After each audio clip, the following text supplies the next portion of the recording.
expect Ludo to do some things different here in the fourth quarter. There's a foul. I think it's going to be on Stringer. You might see a full court man-to-man press with some traps on the side of the floor and by the hash marks. St. Patrick's Day parade's coming up on Monday, March 18th at 6 o'clock on Twin County. That's not Sports 4, but it is on Twin County Telerama. St. Patrick's Day is Jimmy Frick's birthday. He'll be 31 inches tall. Good pass that time by Benninger. Off the glass hard by Fritsch. Rebound. Benninger up again. No good. Sue Stringer with the ball. Good rebound by Stringer. She finally went up and got it, pulled it down. Jump shot from 18 feet away, and it goes for Jenny Leach. 45-29. That's one of the few shots that have hit the rim tonight that has stayed around the hoop. I'm just amazed at the way Sue handles the ball, both left-handed and right-handed. You can't tell if she's a natural righty or lefty. And she's got the ball and decides to bring it back outside. That time she was looking for Dana Pieczynski, but she was closely guarded by the Allen team. Dana is camped on the foul line as they go to a four-corner freeze-type offense. I think Phil is satisfied with the lead he has, and he's not about to really try to embarrass anybody. Churetta with a good move, a la Marcus Haynes. Off the hip and back out. She almost double dribbles because the ball doesn't come up all that high. Boy, she can handle the ball, too. You know, next year, Danny, I think they're going to go to a smaller ball for the girls, and that has to improve the game. In all seriousness, the ball is a difficult size for the girls to handle, and I think they'll be able to play more like the boys in terms of their ability to make things happen with the basketball because it will be smaller. They have used the smaller ball this year in the college ranks. That's a very interesting tidbit of information, Gary. I thought I'd throw that out. I know that because a couple of the girls down our way are already scouring the area trying to find that ball to buy so they can start playing with that ball. Foul was on Stringer, her fourth. In all seriousness, your point is well taken. With a smaller ball, a lighter ball, it will be easier to shoot, easier to handle, and will add another dimension to girls basketball. I think eventually with the girls getting as big as they are, you're going to start seeing some of those Fancy Dan moves and some dunks. And I didn't mean Fancy Dan Marakovitz moves, but some dunks, shots, and things like that, which will only add to the color and glitter of girls basketball. We could go back, Gary, maybe to 10 years ago, maybe 12. Girls basketball has come such a long way here in the Lehigh Valley. It certainly has, and Allen's going to take timeout. I think that's their fourth and final timeout. So we'll take timeout. You see the score. Whitehall 45, Allen 29. The Allentown Farmers Market has been serving you for over 30 years, housing over 40 separate shops, many of which produce what they sell. Fruits, vegetables, meats, poultry, seafood, and coffee from around the world surround you as you embark upon your adventure. You'll find delicatessen, ethnic, health food, and a full-line grocery store. Tempting candies, concession stands, flowers, and household items. The Farmers Market is located at the Allentown Fairgrounds, open Thursdays 12 noon to 6 p.m., Friday 8 a.m. to 9 p.m., and Saturday 8 to 6.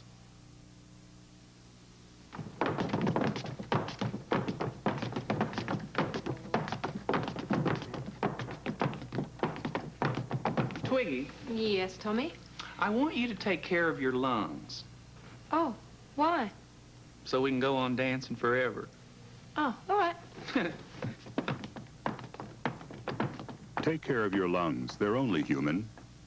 The American Lung Association, the Christmas Seal people. Everybody heading back out on the floor. There you get a look at the Allen cheerleaders. Danny, wasn't there an Allen Whitehall competition today for the district cheerleading championship? I think there was, Gary, and I think the Zephyrets won the District 11 cheerleading competition. So it's a Whitehall Allen boys, girls, and cheerleading triple header. Wow. Sue Fritsch drops the foul shot. She's 3 for 4, and she's going to get her average tonight anyway. She's got 9 points right now. If she averages 11, then she can get into double figures right here. Boy, good wrist action on that shot. You could tell by the way that ball spins as it trickles through that net. Good English. He was talking about the way the ball went, not his diction in particular. 47-29. Gary, you had to get one in tonight, didn't you? You know I'm leaving.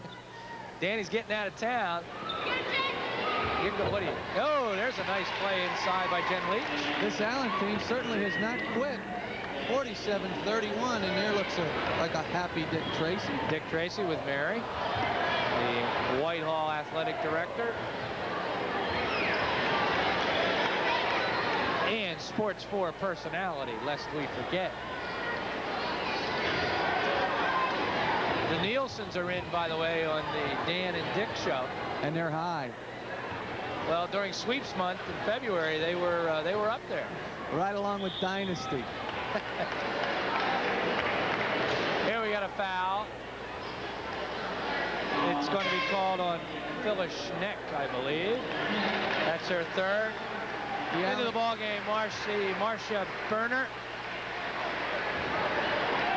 The Allen Canary team going man-to-man defense, Gary, and doing what they must do here in the fourth quarter.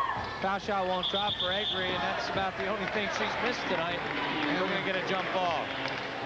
You know, Egry is 7 for 8 shooting the ball tonight, and it wasn't all that quiet in the first half, but she's been quiet, really. Every time she touched the ball and had a good shot, she made it.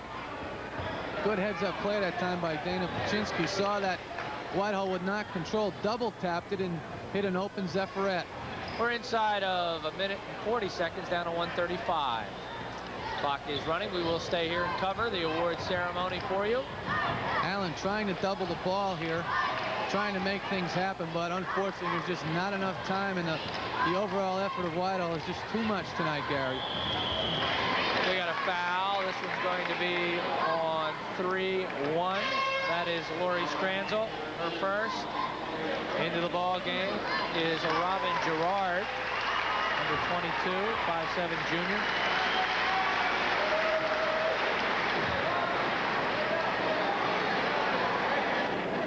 Sue Benninger is down on the bench. Sue finishes with 2 points tonight. She'll get ready for her districts. Churetta drops the first.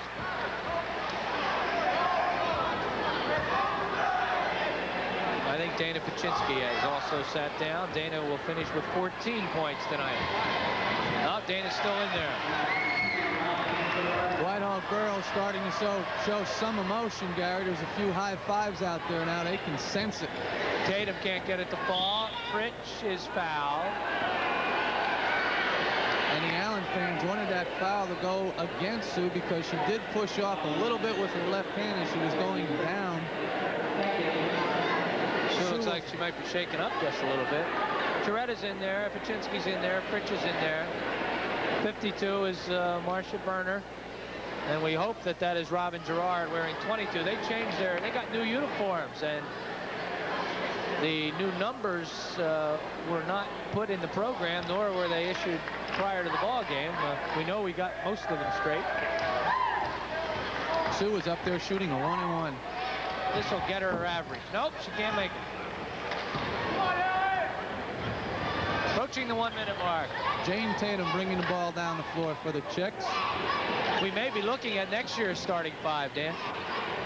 All juniors out there right now, Gary. Good interception by Sue. Good hesitation. She went one-on-one. Lori Stranzl got her hand on the ball. Good defense by Lori. Excellent defense by Lori that time. And Sue's going to come out of the game. Leanne Rohrbach is in there, a freshman.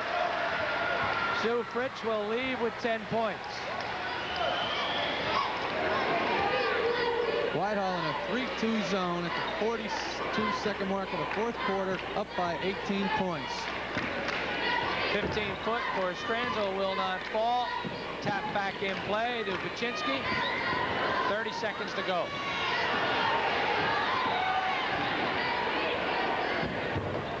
Good move by Tatum.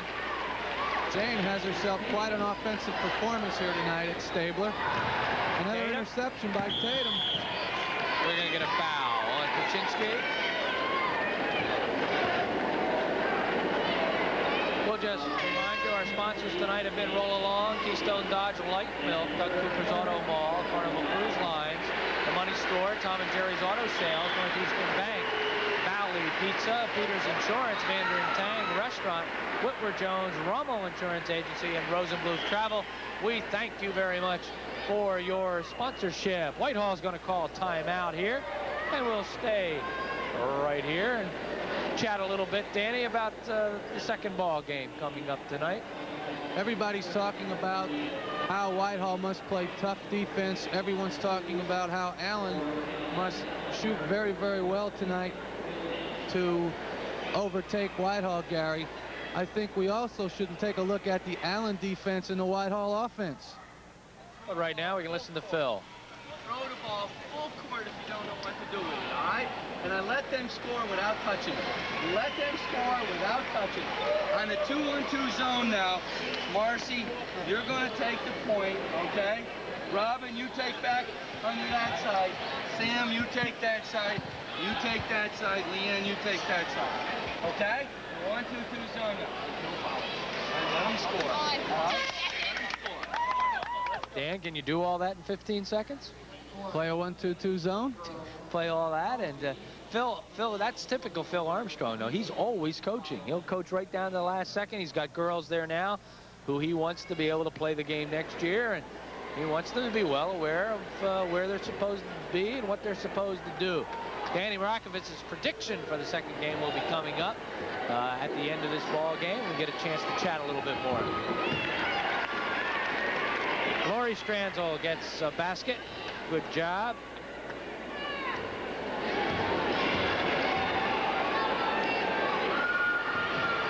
Up and in for Lori. She cans 2 foul shots. 49-35. Whitehall in front. Closing seconds here of the District Quad A Championship ball game. Really no reason for anybody to foul anybody. Just let the clock run down. Then we're going to get a foul call. Phylis Schneck will pick it up. I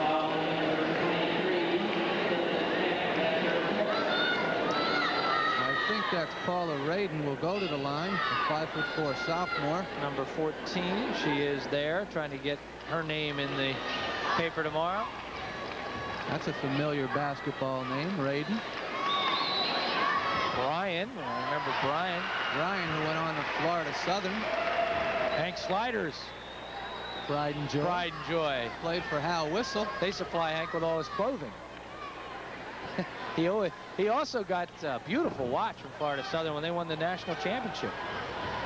And he should have the job that he did with their foul shooters down I guess. He there. really did a super job with that. That's going to be it. The final score, Whitehall 50, Allen 35. And you look at a very happy Whitehall Zephyret Ball Club with their coach, Phil Armstrong. Another District 11 title for the Whitehall girls. Allen playing a very admirable game here for 4 quarters. On the short end of a 50-35 Whitehall victory. Here you see some exuberance being exhibited by this Whitehall team. Number 50 there, Dana Pieczynski.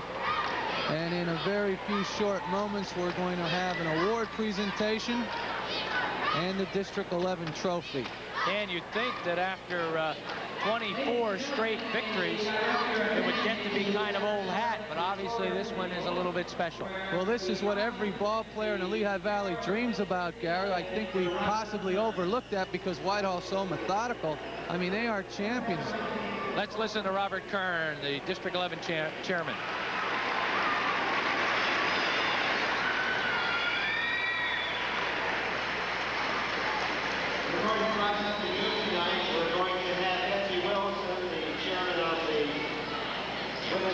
Present the medal to the head coach, Allen, and then he will call the players out, and one by one we will present the players with their silver medal.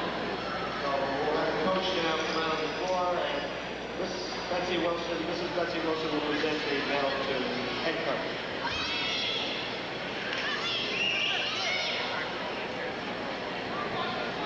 Lou Sabler getting his silver medal. Lou is looking for his 5th district championship tonight. He has to be proud of his ball club, however. They went up against a very tough team. Janine Bergenstock. Number 15, Nicole Metaxas. Nicole Metaxas. Number 21, Jane Tatum. Jane Tatum, the 5'7" junior. She'll be back next year. She's a good, solid performer. She had a remarkable offensive game here tonight, scoring 15 points. Phylis Schneck is 23, 5'5" senior. Again, they're not done. They've got a ball game next Saturday night. Sue Stringer, what a job she did tonight on Sue Fritsch. Number 31, Lori Stranzl. Lori Stranzl, number 31, the 5'5" junior. Number 41, Kim Whitman. Kim Whitman, number 41, the 5'7" junior. Number 43, Kelly Gallagher. 43 is Kelly Gallagher, 5'7" sophomore. Number 45, Jill Laubach. 45 is Jill Laubach. Jill, a 5'7" junior. A lot of young kids on both these ball clubs. They're going to go at it again next year. We could see another Whitehall Allen District Quad A final. Wouldn't be unusual. That's Denise Trexler, 33. Here comes Tara Belfield, the freshman, number 55. 51, Jenny Leach, 5'8" junior. Beth Gehris. And Beth Gehris, number 53, the 5'9" sophomore.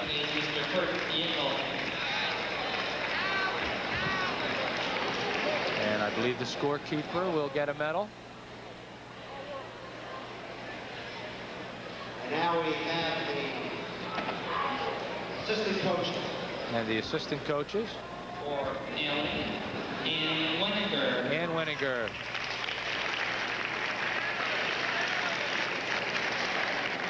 And Sue Schneck. Boy, I remember the year they took us to Hershey. The Allen Chicks. We had a great time after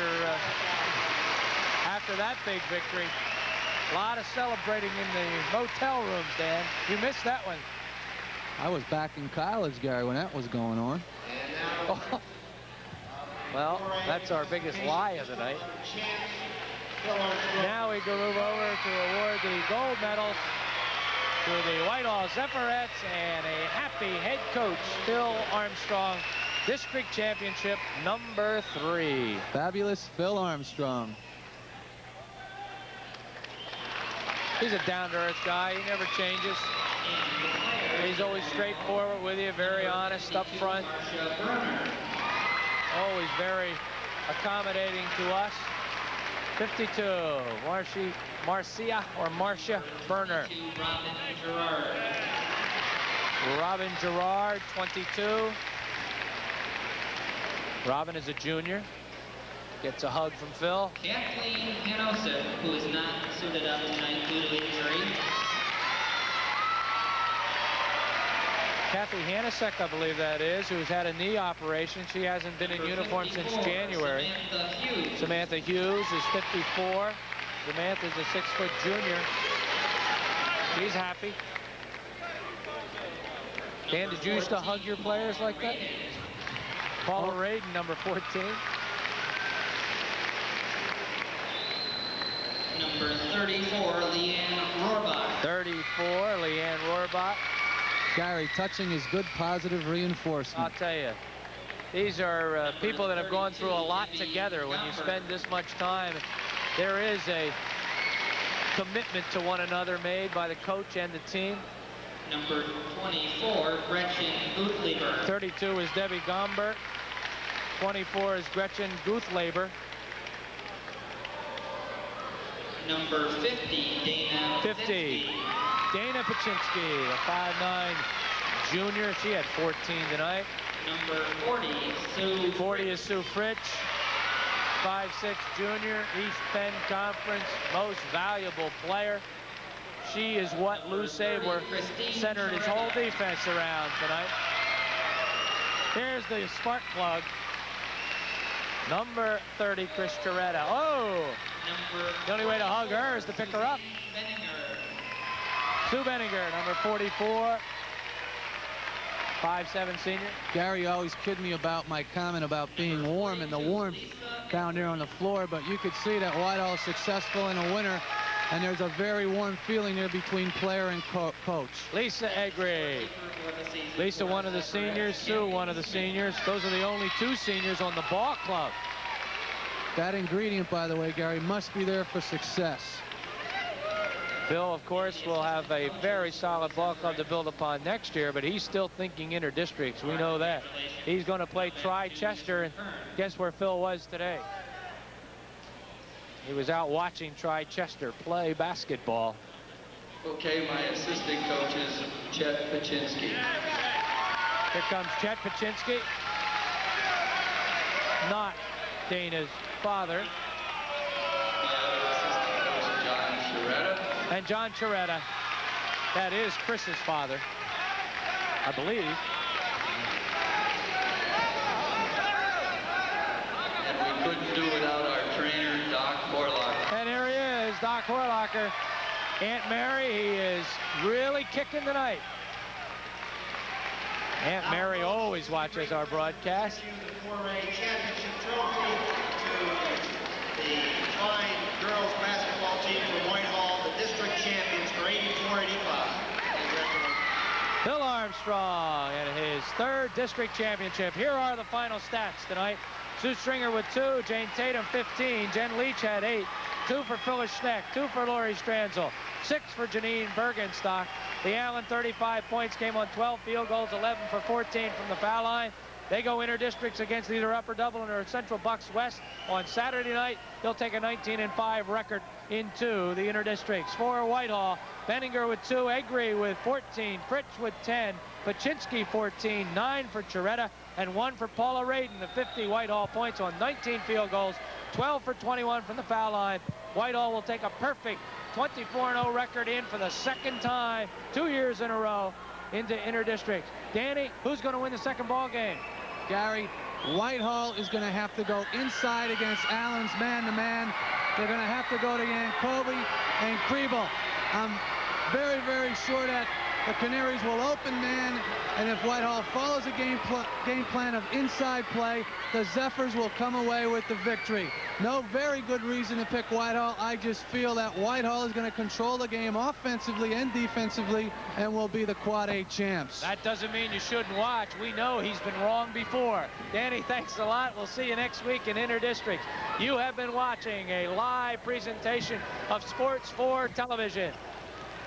The District 11 4A Girls Championship has been with Danny Marakovitz, and I'm Gary Laubach. Our director has been Rick Kehoe. Noreen Hegarty on audio. Cameras, Darryl Berta, Jim Frick, John Rader, Ed Reed, Scott Weatherhold, Debbie Rader, Electronic Graphics, Tina Fritzinger, Birthday Girl, Darryl Eberhardt, Debbie Kehoe, Scott Spielman, and that whole group of people.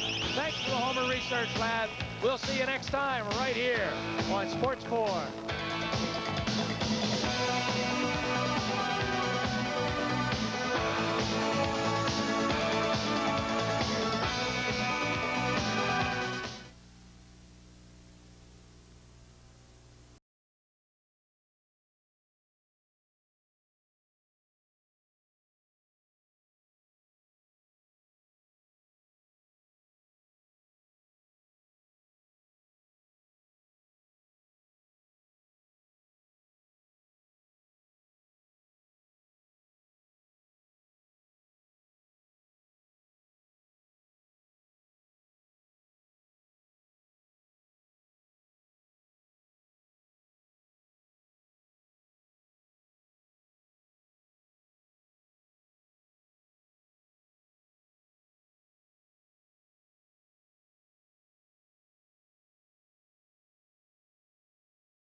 Sports 4 presents This Week in High School Basketball. A review of past action and a look ahead to tonight's game with Bob Gehris and Gary Laubach.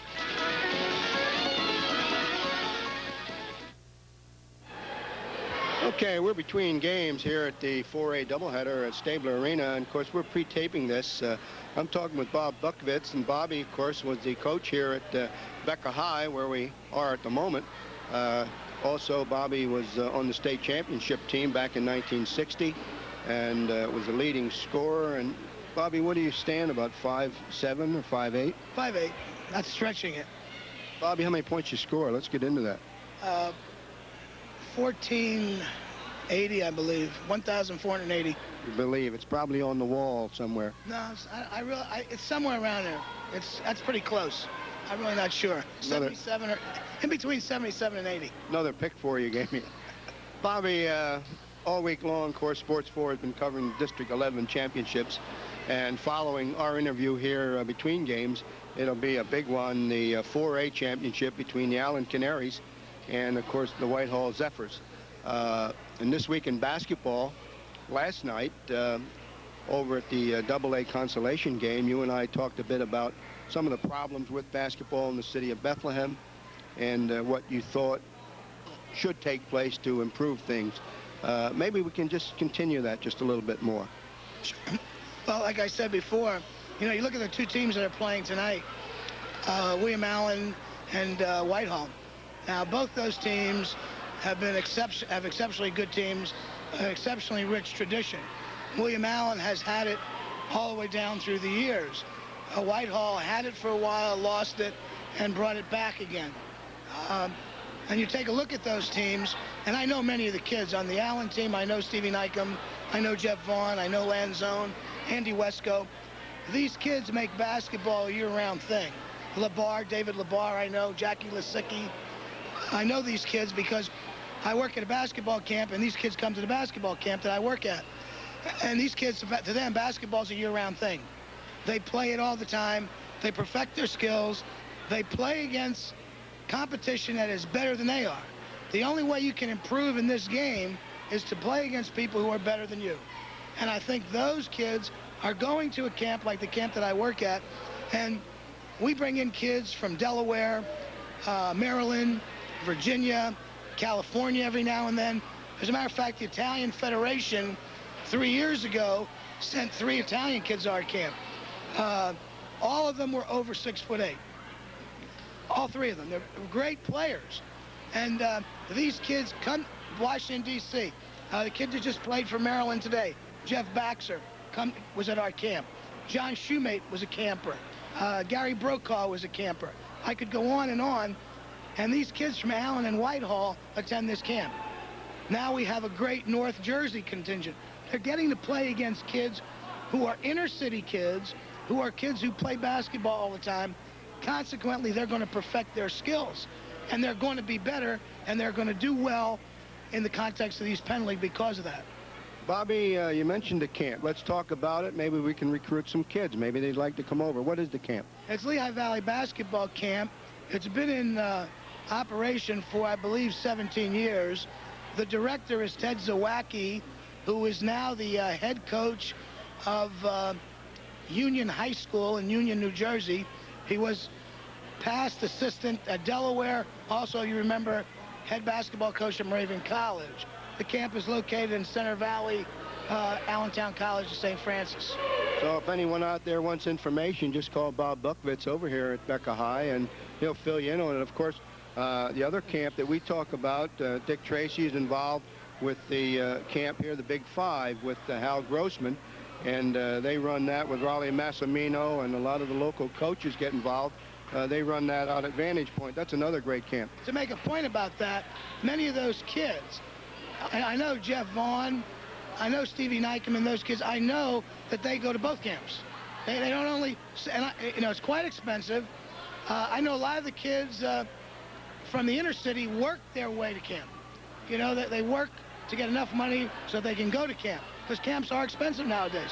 But oh yeah, the Vantage Point camp, many of the kids I spoke about not only go to ARC, they go to Vantage Point camp as well. There are a lot of good camps around the country.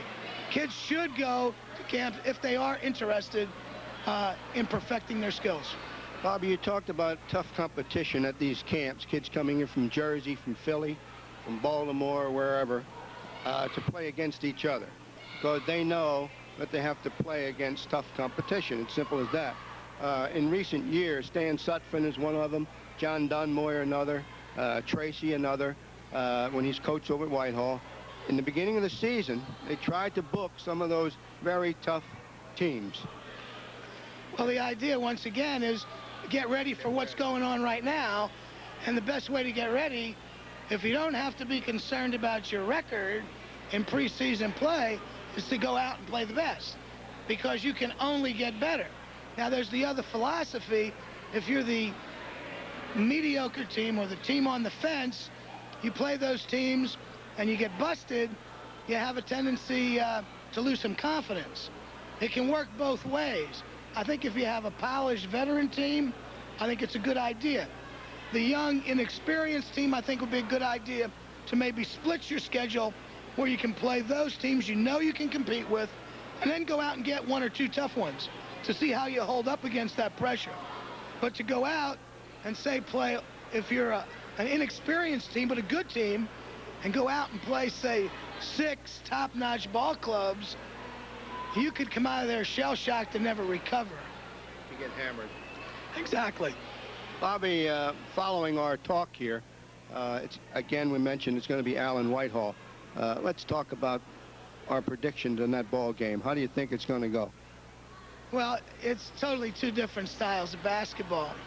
I mean, you take a look at Whitehall, and Whitehall being the bigger of the two teams, extremely deliberate basketball team, relying a great deal on defense, matchup zone, whereas William Allen is a team that will run the ball, is extremely quick, shoots the ball extremely well.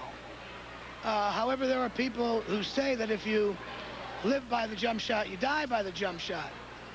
I really don't know if that's the case as far as William Allen is concerned, because they don't only have 1 or 2 shooters, they have a number of good jump shooters. The other thing that most people probably don't realize about William Allen is they play fantastic man-to-man full-court defense. They're extremely quick, and they try to take you out of your game. They're going to play Whitehall 94 feet, I would think, trying to get them so that they are not able to set up and go to Yankoe and Kriebel and get the ball down inside. Picking that game would be extremely difficult. I would have to probably go with the experience of Allen and John Dunmore, who's been there a number of times. The ball game the other night, again, contrast. You had Whitehall and Emmaus, and the game rolled along, and in the end, Whitehall beat them by 20 points. You had the Easton Allen game, and you talk about shooting. The Canaries just put the lights out, I think 82%. And when do you find a night like that? Those are few and far between, but it'd be interesting. I don't know the statistics, but it would be interesting to see what Allen has shot for the year. And that percentage is misleading because many of their shots are from outside. Most of their shots are from outside. So if that percentage is anywhere in the high, 45 and above, they're a good shooting ball club because of where they're shooting the ball from. Somewhat unusual also to get a combination of good outside shooting and then tremendous shooting from the foul line in the same game. And again, that's what the Canaries did against Stan Sutphin's Rovers. Well, see, shooting's a skill. And see, I mean, the more you practice it, the better you're going to get if you have that skill. Sound like Hank Slider. Well, I believe in a lot of the things that Hank says. I truly believe that's one thing you can make yourself if you are taught the fundamentals properly at an early age as a shooter. You know, I find that most little kids, as far as I'm concerned, you take what I'd like to see done with little kids is I'd like to see them lower the basket a couple feet. Same size ball, but lower the basket so the kid can use the proper technique and he doesn't have to throw it from the hip and develop all kind of bad habits. Good suggestion. Okay, anybody out there listening, let's get that basket lowered and give those kids a break. Bobby, thanks again for stopping by. I appreciate it. And we'll see you somewhere. I'm sure you'll see me somewhere, Bob. Thank you. I know Bobby will be sitting home on the sofa watching Sports 4. He has our cable over there. Okay, we'll see you next time on Sports 4.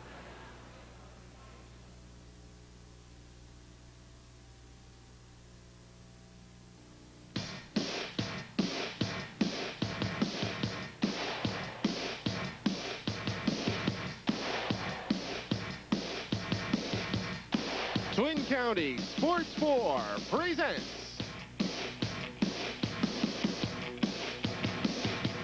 high school basketball with Bob Gehris and Gary Laubach.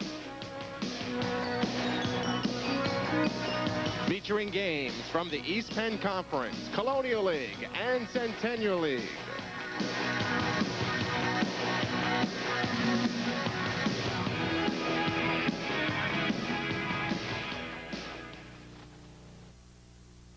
Hi, from the Sabler Arena, Lehigh University's fine athletic complex. It's championship basketball on Sports 4.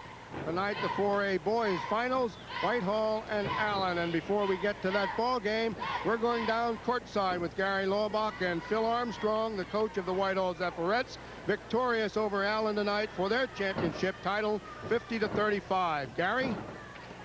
Thank you, Bob Gehris. The very elated Phil Armstrong, who has just locked up his 3rd district championship, is standing to my right, and I can almost sense the excitement running up and down and through his body.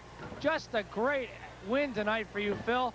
Not because so much that you won the ball game, because you came in as the favorite, but your ball club played just an outstanding basketball game. I'm so proud of them. It's been a team effort, and tonight I think they tried to take one player away, and everybody else just pitched in beautifully. I made mention of the fact that you're absolutely right. We don't see your ball club, obviously, all that much, but everybody hears about Sue Fritsch and what an outstanding player she is. But tonight, they took her out of the ball game, particularly in the first half, and it really didn't matter. Well, we expected that, and we've been preparing for that. And we would hope Lisa Egry would hit those shots in the beginning. And when she did, I think that just made the ball game right there in the first quarter. Now, you won 2 others, and this is the 3rd. Is there a different feeling about winning this one, or they all have kind of a special little place in the heart? I don't know. This one seems better than the past 2. Maybe every one you get feels better than the ones before, but I love it. I'm so proud of these kids. You know, we didn't mention this fact. We kind of alluded to it a little bit early in the first quarter because Sue Benninger went to the bench for just a brief period of time, but you and I both know how ill she was coming into tonight's ball game. And like you said, even Sue Fritsch was not feeling all that well this week. You didn't want to make any excuses. You said they'd be here tonight, and was Sue Benninger ever here tonight? Sue was here, maybe not in points, but in everything else in that ball game. Had a hamstring pull. She has a bruise the size of a dollar bill on her hip, and sick to her stomach from 2 o'clock this morning till 5:15 tonight. It's just unbelievable that she even played tonight. She's just a workhorse, never quit, and that's the kind of team we have. One final question. I honestly felt the Allen Chicks played a pretty darn good basketball game. They just ran up against the team tonight who, if they weren't perfect, they were about 96%. I thought Allen played a very good game. I thought they were very well coached. I thought they were patient. They ran their plays. They did what we expected them to do, but they didn't put the ball in the basket, and I think that was our advantage tonight. Phil, congratulations to you on your 3rd district championship. I know you got Trichester, I think, next Saturday night, and hopefully maybe you'll give us a ticket to Hershey this year. I hope so. We're going to try our best like every year. The very successful head coach of the Whitehall Zephyrettes. Looking at tonight's ball game, the Allen Canaries against the Whitehall Zephyrs, one of the key aspects of the ball game is going to be the tempo. We asked John Donmoyer how he could control the tempo of tonight's game. This is what he said. Well, Gary, to try to change the tempo a little bit, yes, we're going to try to open up with a full court press, hoping that our defense can maybe make things go offensively as well, maybe get them in a full court game, and then we can come back and get our running game also. I think our defense will help our offense. That full court man-to-man pressure that John Donmoyer is talking about could be a real key factor in the ball game. How well is Whitehall going to handle that pressure? But the big problem for Ronnie Hassler in tonight's ball game is John Donmoyer seems to, better than any other coach in the entire Lehigh Valley, handle that tough matchup that Whitehall throws up against you. So we talked to Ronnie Hassler and asked him if he was going to make any kind of changes to try to stop that high-powered offense that John Domweier can put together. This is what John told us. I certainly have to agree. They do an excellent job of handling the matchup, you know, better than anyone else that we play. I think part of this is Coach John Domweier prepares as much as any other coach that we have to prepare to play against. They always seem to find a way to exploit our matchup. It seems if we take away their outside shooting, they hurt us inside. It seems when we close down the inside game, they have that excellent game outside. We're just going to play a little bit tougher all the way around, and hopefully that'll get us where we have to get tonight. We have no strangers here tonight playing in the district championship ball game. Allen and Allentown High School have won 13 district titles. John Domweier has won 4 district titles. Puts him in a very, very elite group of people. Milo Sewart's won 4. Jay Bernie Crum won 5. Whitehall comes in with 4 district titles. So Whitehall going for their 5th. Ronnie Hassler going for his 1st. Who's going to win the ball game? Sit back. We've got great basketball coming your way. Carl Gable invites you to visit Roll Along Travelers, the supermarket of recreational vehicles. Come see our Starcraft or Coleman campers, priced starting at $2,000. Fleetwood offers the Terry, Taurus, and the affordable resort starting at $59.95. Tioga and Arrow Mini motorhomes start at a very affordable $21,000. And the Class A Southwind motorhomes, 27 to 33 foot long, priced under Winnebago, Pace Arrow, and Coachman. You'll also find a big selection of truck cabs from $295 and utility trailers from $249. Roll Along Travelers always has more than 50 used trailers, motorhomes, and folding campers for as little as $695. And our service department is second to none. We specialize in all types of RV maintenance, from the routine to major repairs. We have a good selection of hard-to-find RV supplies. Best of all, Roll Along rents Tioga motorhomes and Coleman folding campers. So come on in and visit my supermarket of recreational vehicles. Lehigh Valley's lowest new car prices are at Doug Cooper's Auto Mall in Easton. Come see for yourself. 1985 Escorts from only $5,395 and only $53.95 for a brand new 85 Lynx. Or lease an 85 Escort or Lynx, only $99 a month. The selection is here too, and immediate delivery is available for every qualified buyer. Escorts or Lynx, take your pick from only $53.95, only at Doug Cooper's Auto Mall, Route 33 at Hecktown Road, Easton. I'm Phil Rizzuto, announcing new convertible option mortgage plans from the Money Store. These plans offer first and second mortgages and are in addition to our long-term fixed-rate loans. You get the advantage of a lower interest adjustable rate, plus the option to convert to a fixed-rate plan. Don't forget, qualified borrowers get instant approval and fast service. Rates as low as 12.5%. Call toll-free 1-800-221-9000.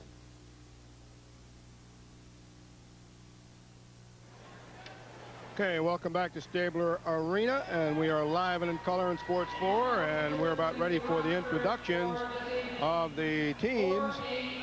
And this is going to be a dandy basketball game coming up here, the second part of our doubleheader tonight. And if you didn't hear, the Whitehall Zephyrettes were victorious over Allen, 50-35, another District 11 title for Phil Armstrong. Gary? Okay, Bob, we're just about ready for the introductions. Timmy Pipely, the first one out, number 35, a 6'3 senior. These are all the players on the Whitehall roster. Pat Spang, 23, a 5'9 senior. Coming out now is 53, Eric Wright, a 6'3 senior. Number 11 is Jeff Gibbons, a 5'8 junior. 15 is John Lisicki, a 6'1 junior. John will see a lot of action tonight. 25 is Steve Young, a 6'1 junior. 13 is Mark Buskirk. 21 is Mark Beidelman. 41 is Al Lusicki. 43 is John Maury. And now we'll get the starters. Whitehall 18-5. Allen has defeated them twice this year. Here comes Jim Bucko, number 31, a 5'11 senior, 4 points a ball game. 33 is Dave LaBar, a 6'2 senior, 8 points a ball game. 51, the big guy, Eric Yankoe, 6'5 senior, 14 points a ball game. He'll be a key. 45, Jim Downey, a 6'2 junior, 7 points a ball game, 5 points a ball game for Jimmy. 55 is Dean Kriebel, 6'7 junior. He's got 7 points a ball game. Whitehall's coach is Ronnie Hassler. Whitehall with 4 district titles, 3 by Dick Tracy, 81, 82, and 83, and of course 82 at State Championship Ball Club. Bob Steckel got a Whitehall District Championship in 1949. 1949. You and I were just figments of people's imagination. Gary, in 1949, as we get the introduction of the players from Allen, I was at Kutztown University, and then a few years later, Coach Tracy came along.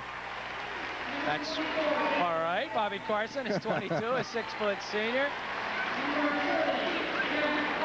30 is Jeff Foster, a 5'11 junior.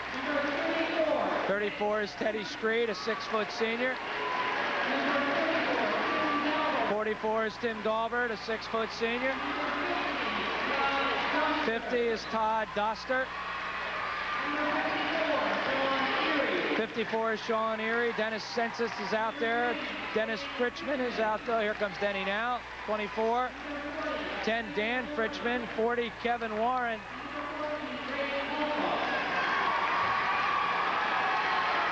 Now we will get the starting lineup for the Allen Canaries. And all the fans for Allen are on their feet. Here comes Andy Wesco, number 14, a 5'10 junior, 9.7 points a ball game. Jeff Vaughn, number 20, a 6-foot senior, 11 points a ball game. 32 is Mark Lanzone, a 6-foot senior, 5 points a ball game.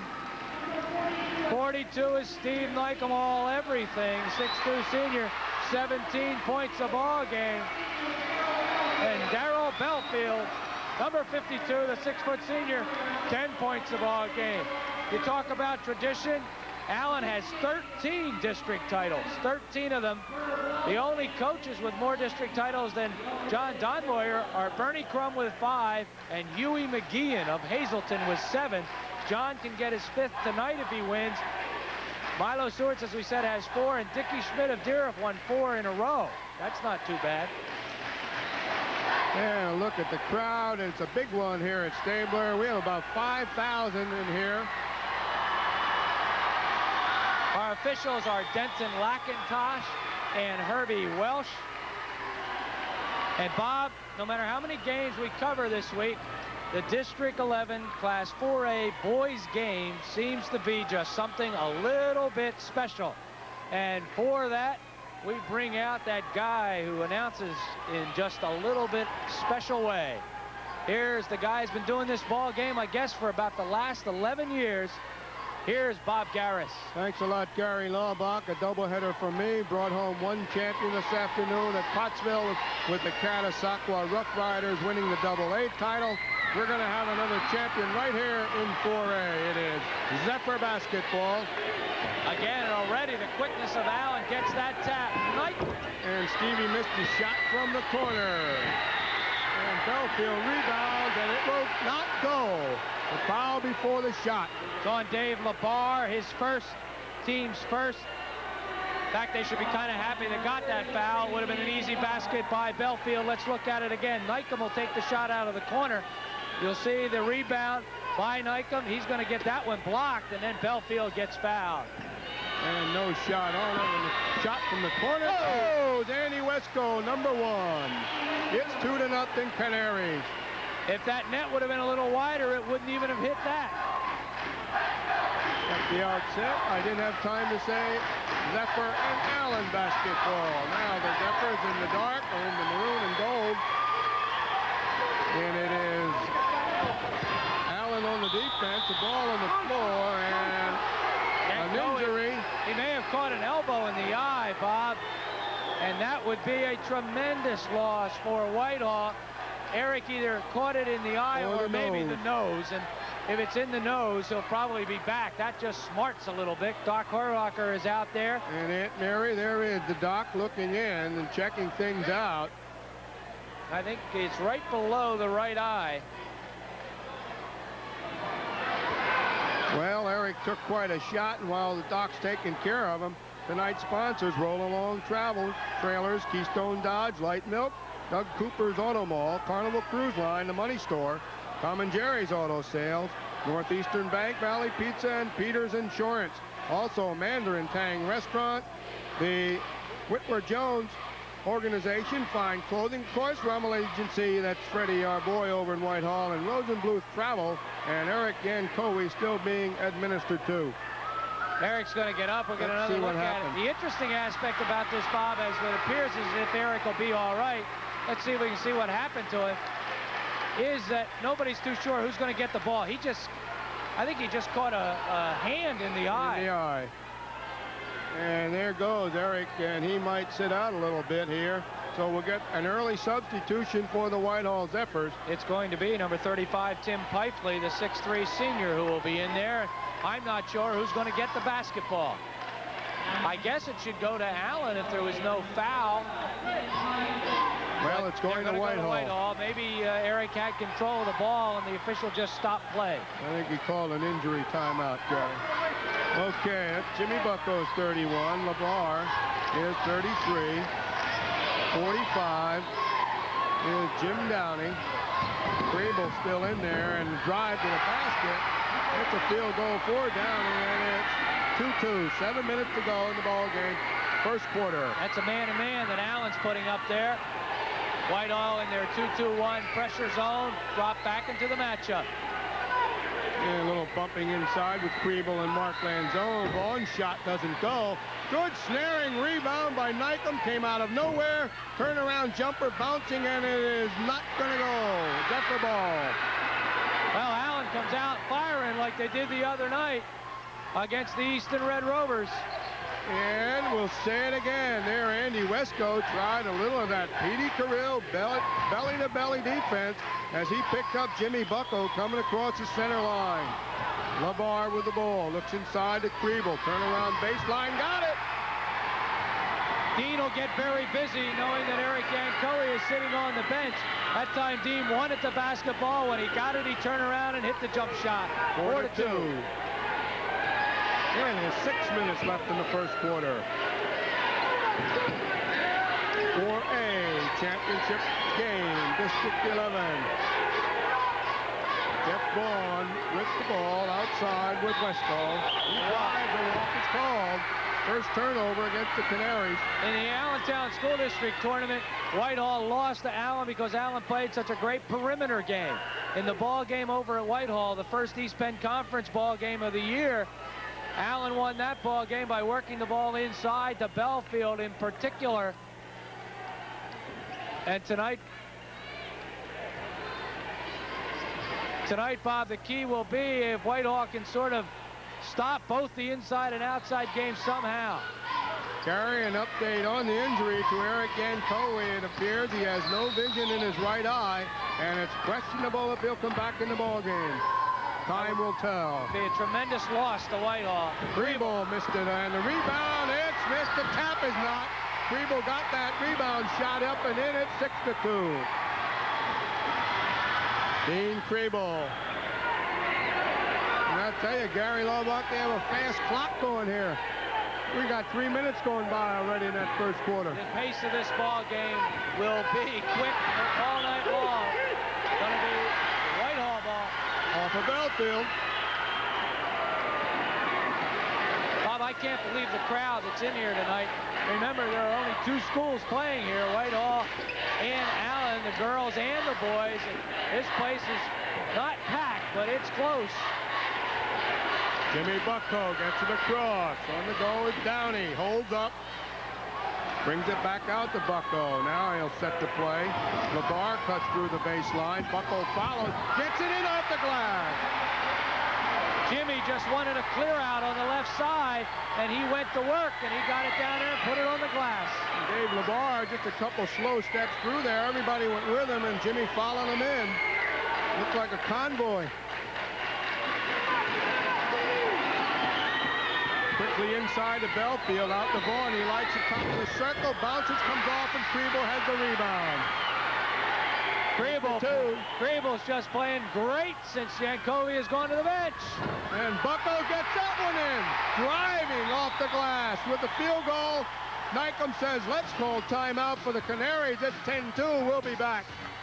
Championship basketball on Sports 4.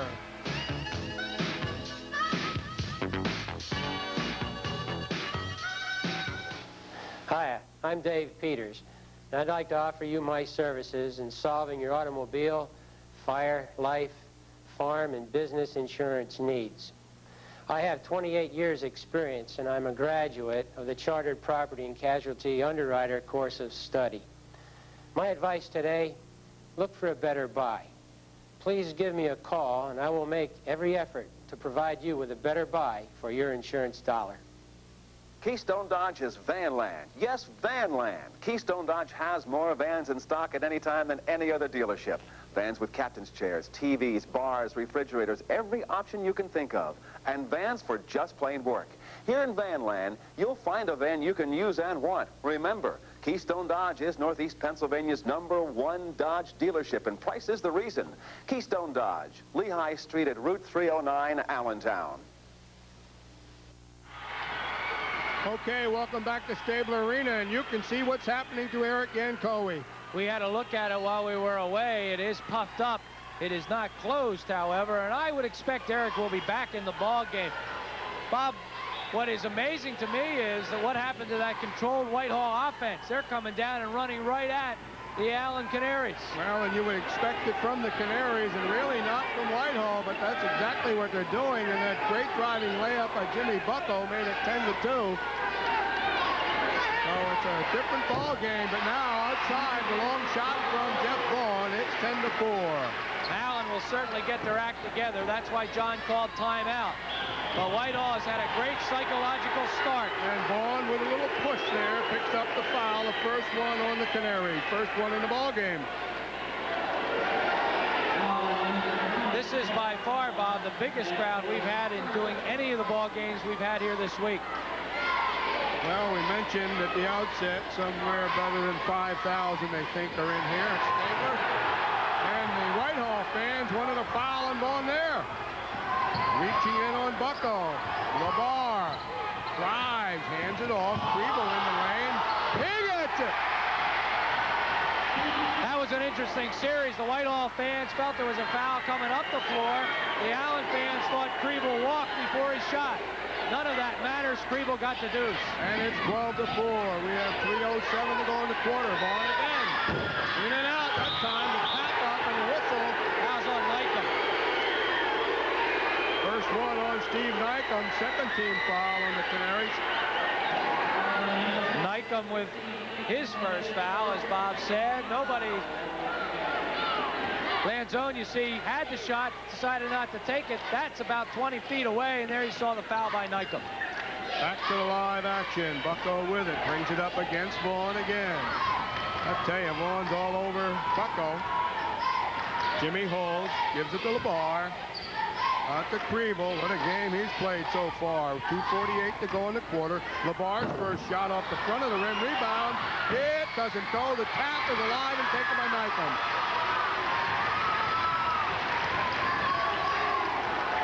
Gary, sometimes it's a good idea to get that rebound and then put it back up with two hands. That time Kriebel tried to tap, just didn't have enough control. He could roam pretty free in there because of the size of Allen. Allen's biggest guy is only 6'2", and that's Steve Nykum, but Belfield's called on to do a lot of the rebounding. Belfield can't get the ball. And he will not fall. This is not like the Easton ball game. Allen having problems. Only 2 field goals. We're heading to the 2-minute mark. And from the baseline, the field goal for number 35, Tim Pifley. Everybody's picked up the slack since Eric has gone to the bench. And this is an amazing start by the Whitehall Zephyrs. They lead by 10. And there he's trying to get on track, and Nykum throws an air ball. 3-on-2, Zephyrs. Bucko. And a foul outside, and it's on Vaughn, I believe, number 2. Not a bad foul to take, except for the fact that it was the second foul by Vaughn. uncharacteristically, John Donmoyer's going to take his second time out already. And that comes with 1:42 to go in the first quarter. It's 14-4. It's District 11 championship basketball on Sports 4. We'll be back.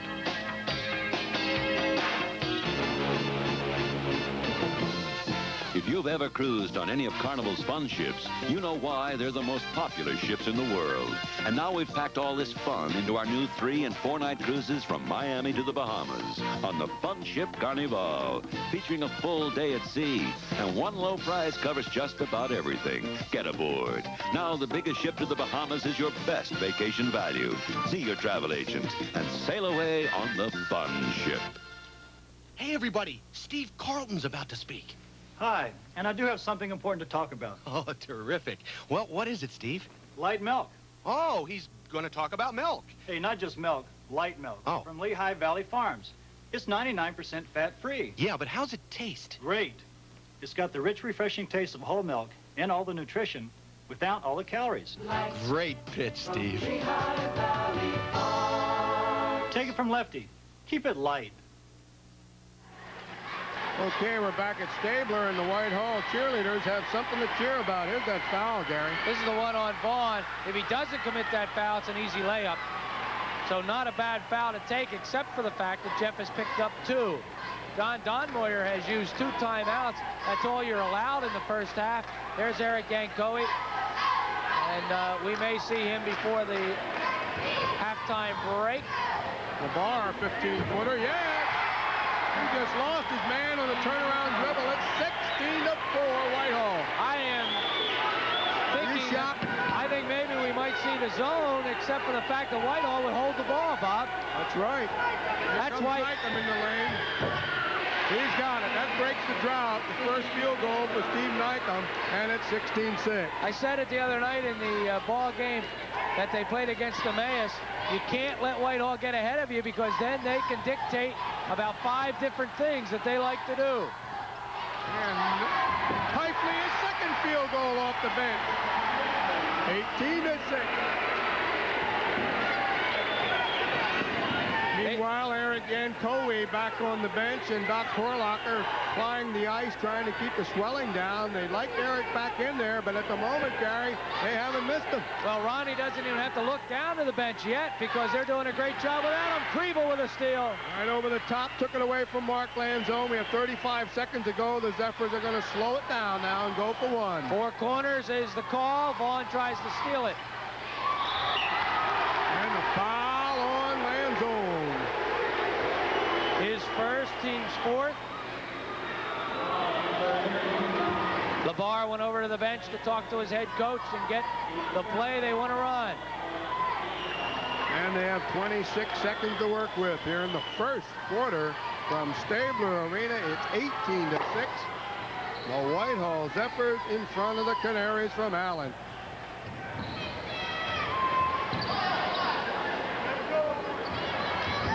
Four corner offense. It's basically 3 guys who will dribble into the middle and then dish off. Inside to Kriebel. He wants to take it. And it hits the back.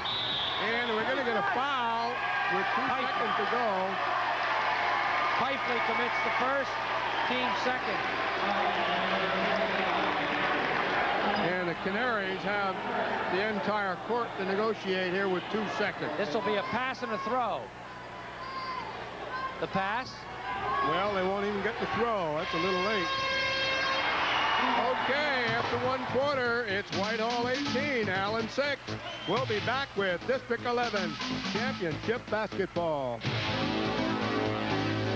For a great deal on a used car, go to Tom & Jerry's, Route 222 West Coastville, or Route 309 Quakertown. You'll be glad you did, because for selection, service, and value, Tom & Jerry's is the only place to go. Every car at Tom & Jerry's is carefully inspected, so you can be sure the car you choose is the best value for your money. They also offer extra protection with extended warranties on most of their cars. The next time you want a car you'll be proud to own, think Tom & Jerry's, Route 222 West Coastville, or Route 309 in Quakertown. Sure, you hope the money will come pouring in when you retire. But what you actually get could be just a drop in the bucket compared to what you really need.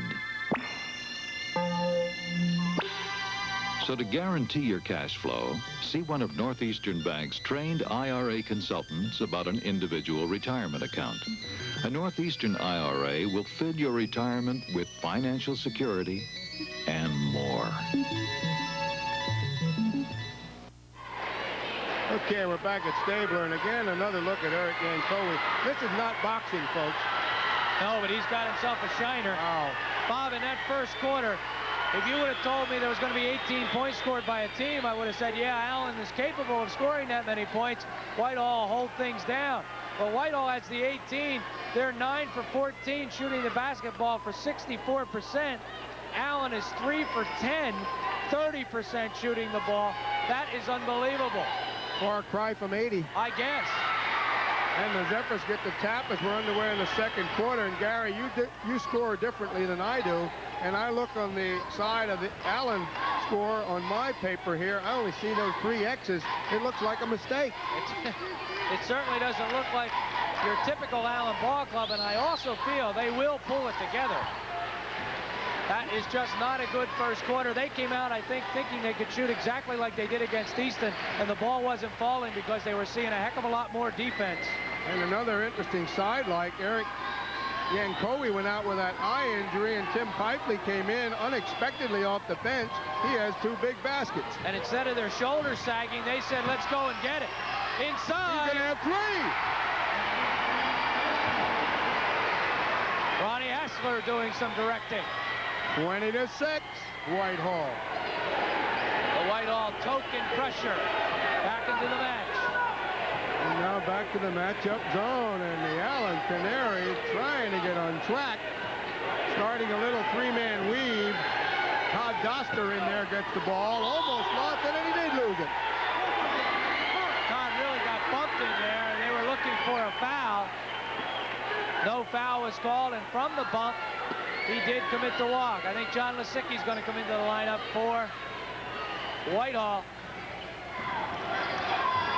And a cross-court pass to Dave LeBar. Out again to the point man, Jimmy Bucko. Allen's into the 2-3 zone now. Jim Downey cuts through. Now they feed it inside. Pipely goes, but he's caught. And there'll be no shot. Fouls on Doster, but are they playing with offensive confidence? Pipely caught that ball and already knew how he was going to move against Doster. It's a 1-1. It is 1-1, and here comes Jack Lisicki.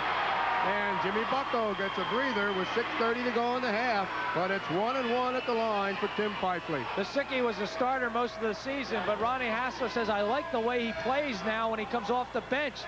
So it says it's not as if he's not a good enough player to start. I just think he plays better for me as the 6th man. Tim Pipely aims and missed the foul shot. Doster on the rebound. Well, that's about the only mistake they've made so far. It's Jeff Vaughn. It's Andy Wesco in the corner. Steve Nycom, Darrell Belfield, and Todd Doster, the 5 for the Canaries. Here's Wesco's shot. Won't go. Belfield's rebound goes. Boy, is that a big, big rebound, because there's Andy firing away from 22 feet. Not that he can't make it, because he's a great shooter, but that would have been another miss and another Whitehall ball, but Belfield gets the rebound and gets them to 12. 28 is the score. 5:50 and counting. Outside 16-footer. Put it away. Jimmy Downey. 22-8. Whitehall. Again, the token pressure, and it is LeBar on Vaughn. Now again, back into the matchup zone go the Zephyrs. Doster trying to get inside. Belfield down low, now comes out high. Nycom from the corner, can't hit his shot. Belfield again. And Darrell is fouled. Kirby Welsh will make the call. He says red 35, and that means Mr. Pipely picks up his 2nd. Here you see the replay. Belfield again didn't have good position, but the ball came off over the Whitehall rebounder, and he was right there and got hacked. Darrell will get 2 shots.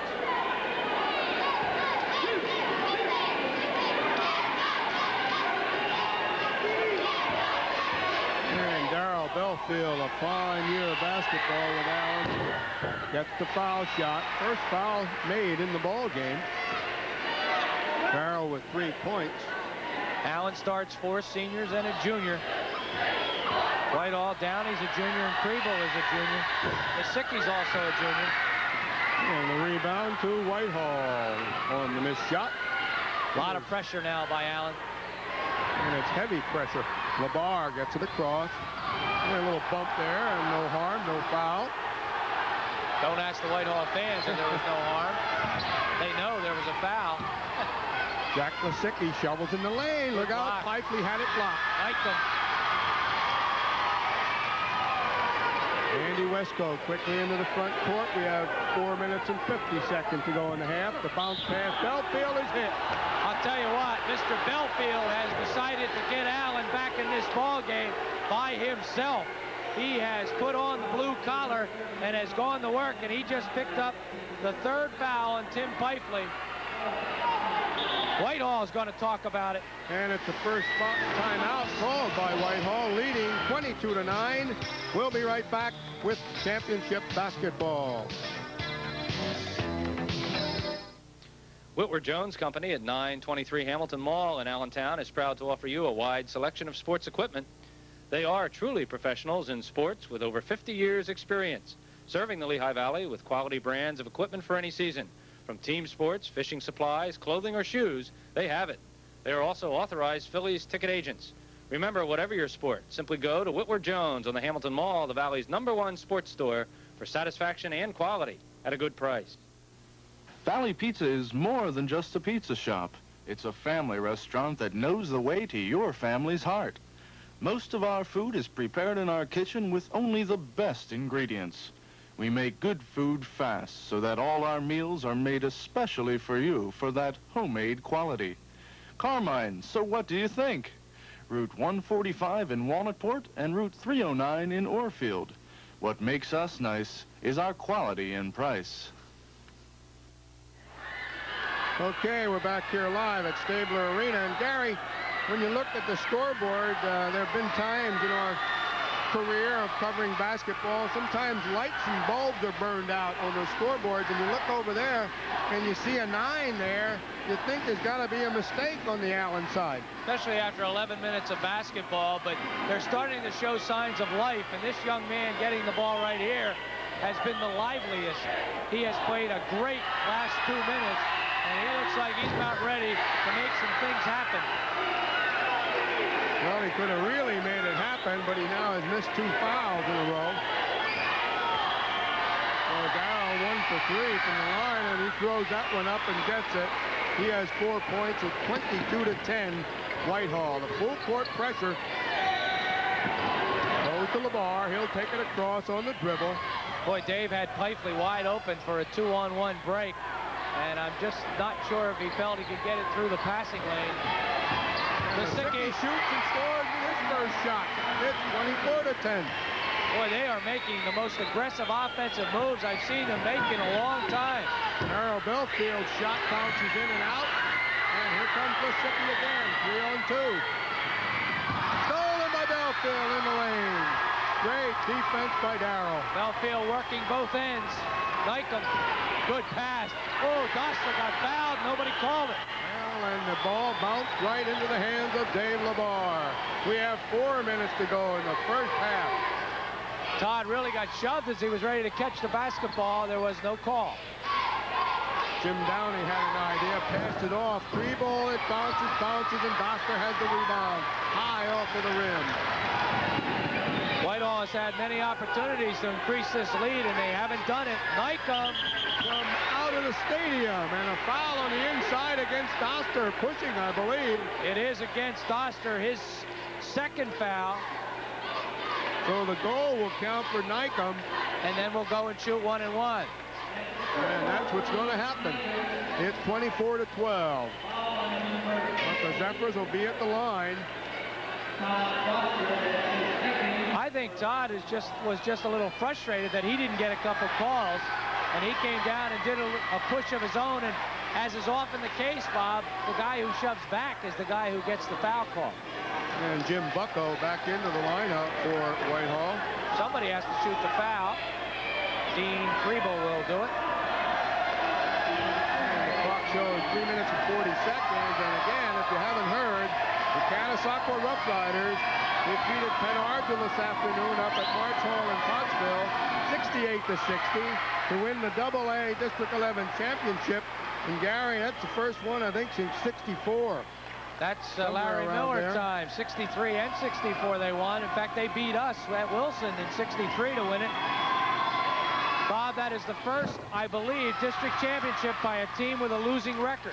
Well, I think they finished the season at 12 and 13, something, or at least up to this point, they will go to inter-district. Whoa! From the corner, Andy Wesco. That was from the corner of the Lehigh campus. Of course, Caddy, by losing, lucked out. They get the number 2 team down there in District 1, and Penn Argyl, by losing, they get Kutztown Cougars with that big 7-foot Herb kid. They get Mr. Herb. I was hoping we'd get a look at him sometime this year. We might yet. We might. 25-14 being Mr. Shot and Belfield rebound.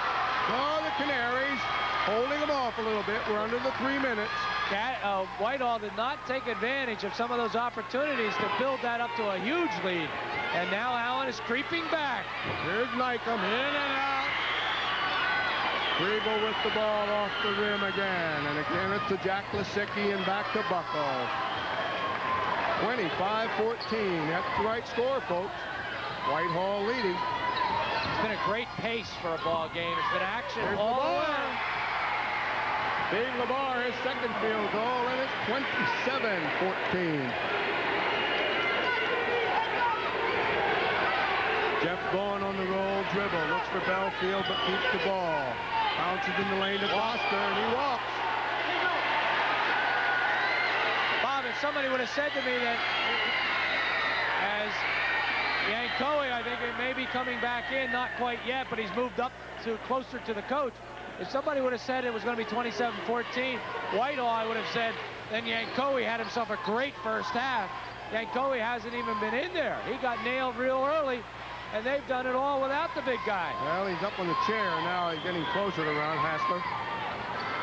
And the Zephyrs back to a little bit of patient basketball, using some time. LeBar drives, scoops it up. And if no goal is called for a travel on the outside.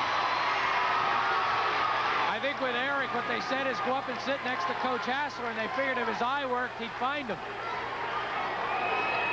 Minute 53 to go in the half. More than 5,000 high school basketball fans here at Sabler for this 4A championship ball game. They are fans. They've been into this one since the opening. Wesco missed it. Doster rebound. And is hacked by Kriebel. Team's first. Team's fifth. And Doster will shoot 2 shots.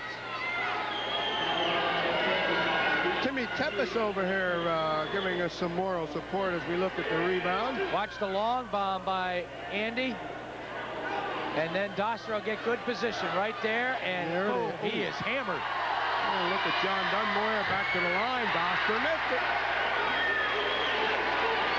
Todd is not a real good foul shooter. He is an aggressive rebounder and a tough kid in the lane. Todd trying his second shot. Misses both, and the rebound tied up, and Belfield comes away with it. Belfield's made a lot of big plays here in the ball game. Steve Nycom all alone in the far corner, now comes to the near side. One outside shot rolls off the rim, and again the rebound to the Zephyrs.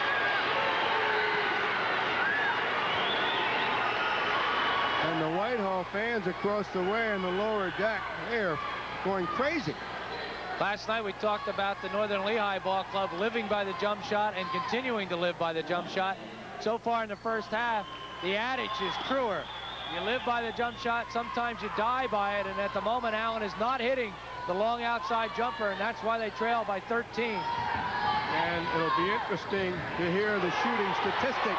Nothing like the game against Easton, and now Jeff Vaughn fouls Lisicki on the outside, and that's number 3 on Jeff Vaughn. Not quite sure why Jeff would want to go out there and pick up a third foul in an area where Whitehall can't hurt you at all, but that's just what he did.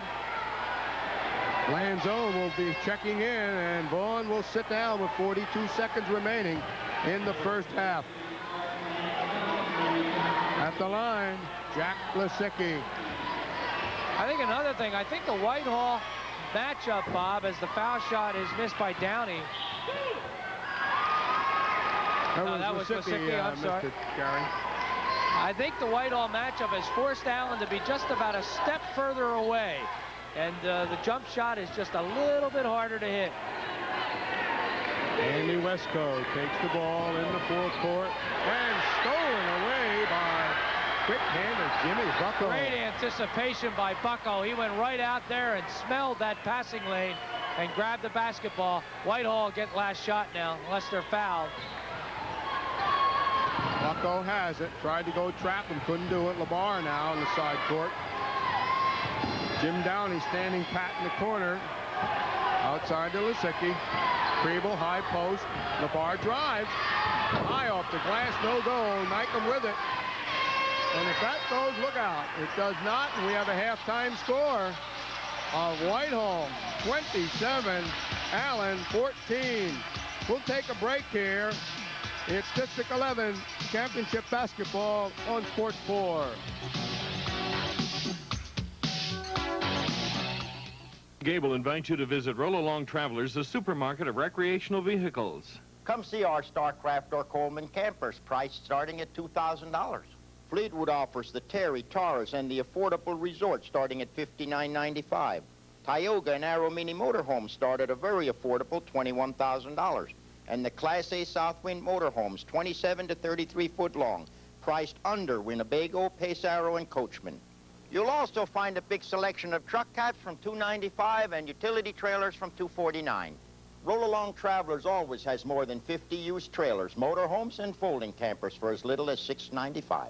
And our service department is second to none. We specialize in all types of RV maintenance, from the routine to major repairs. We have a good selection of hard-to-find RV supplies. Best of all, Roll Along rents Tioga motorhomes and Coleman folding campers. So come on in and visit my supermarket of recreational vehicles. Rosenbluth Vacation Centers are the cruise experts in the Lehigh Valley. Rosenbluth offers more departures at greater savings. Whether you want a 2-day cruise to nowhere on the SS Oceanic or a 12-day Alaska cruise on the new Fair Sky, Rosenbluth has space available with special rates that means tremendous savings for you. Prices start at only $225 per person. For more details, call the Union Boulevard office at 437-5410 or the Hamilton Boulevard office at 437-6095. Remember, for your next cruise, call the experts at Rosenbluth Vacation Centers. This sports event is being brought to you with the cooperation of District 11 and the Pennsylvania Interscholastic Athletic Association. District 11 schools and active personnel invite you to attend as many events as possible throughout the fall, winter, and spring seasons. However, if you cannot make it to the events, enjoy the excitement on cable television. And don't forget, your support of District 11 athletics is appreciated by all participants. The Mandarin Tang restaurant serves the finest selection of authentic Chinese cuisine in the Lehigh Valley. Enjoy 3 different types of Chinese food: Peking, Hunan, Szechuan, as well as the Mandarin Tang's beautiful decor. Charles Tang, your friendly host, will guide you through the vast selection of Oriental delights and delicacies. The Mandarin Tang, conveniently located just off Route 22 in the 25th Street Shopping Center, is open 7 days a week till 10 p.m., Friday and Saturday till 11. For reservations, phone 258-5697. The Allentown Farmers Market has been serving you for over 30 years, housing over 40 separate shops, many of which produce what they sell. Fruits, vegetables, meats, poultry, seafood, and coffee from around the world surround you as you embark upon your adventure. You'll find delicatessen, ethnic, health food, and a full-line grocery store. Tempting candies, concession stands, flowers, and household items. The Farmers Market is located at the Allentown Fairgrounds, open Thursdays 12 noon to 6 p.m., Friday 8 a.m. to 9 p.m., and Saturday 8 to 6. Okay, we're back at Stabler Arena, and we have all kinds of faces in the crowd. Tina's brother, Tina Fritzinger's brother. Tina's birthday tomorrow. We've said it more than we should have. And he obviously did not go out and buy a gift. He came here instead. That's right. We're going to look at the scoring. There it is. And I'll tell you what's amazing, the low numbers on the Allen side. I can't believe it, Bob. Vaughn 2, 4, Nycombe 4, Belfield 4, Wesco, and that's it. That's all the scoring for Allen in the first half. And then you look over to the other side, and you're just as amazed with the goose egg, not only on the eye of Eric Yankoe, but also on the board. He's got no points because he only played about a minute and a half. It's called a matchup. And you know what that seemed to do is it seemed to really pick up their offense. I can't believe the way they really went at Allen when their leading scorer went out of the ball game, but they did it. And look at the balance. 4 Labar, 4 Downey, 7 Kriebel, Bucko 4, Pipely 6, Lisicki set 2. Everybody that came in there got some points to pick up that slack that Eric couldn't get for you. And again, I think if Eric is really needed in the ball game, he will be back in there. Now let's look at the overall totals, and you'll see the problem. The other night, Allen shot about 67% in the ball game. Tonight they're shooting 30% in the ball game, and I have to give the credit really to that Whitehall defense, which is forcing Allen to keep the ball outside, and I'm talking 20 feet and further away from the hoop, and they have had trouble getting the ball inside. So everybody is anticipating so well in that matchup, and that's the key. Whitehall offensively 61%, and just for Whitehall to make 13 field goals, knowing the kind of patient offense they normally run, is amazing. But they have only shot 21 times. They've just put 13 of them in the hoop. 1 for 4, not great. 2 for 6, not too great from the foul line. But so what at this point as far as Ronnie Hassler is concerned? I'll tell you, we're not putting up the wrong graphics when we put up the score, but it is Whitehall 27, Allen 14. And we'll return with more District 11 basketball after this message.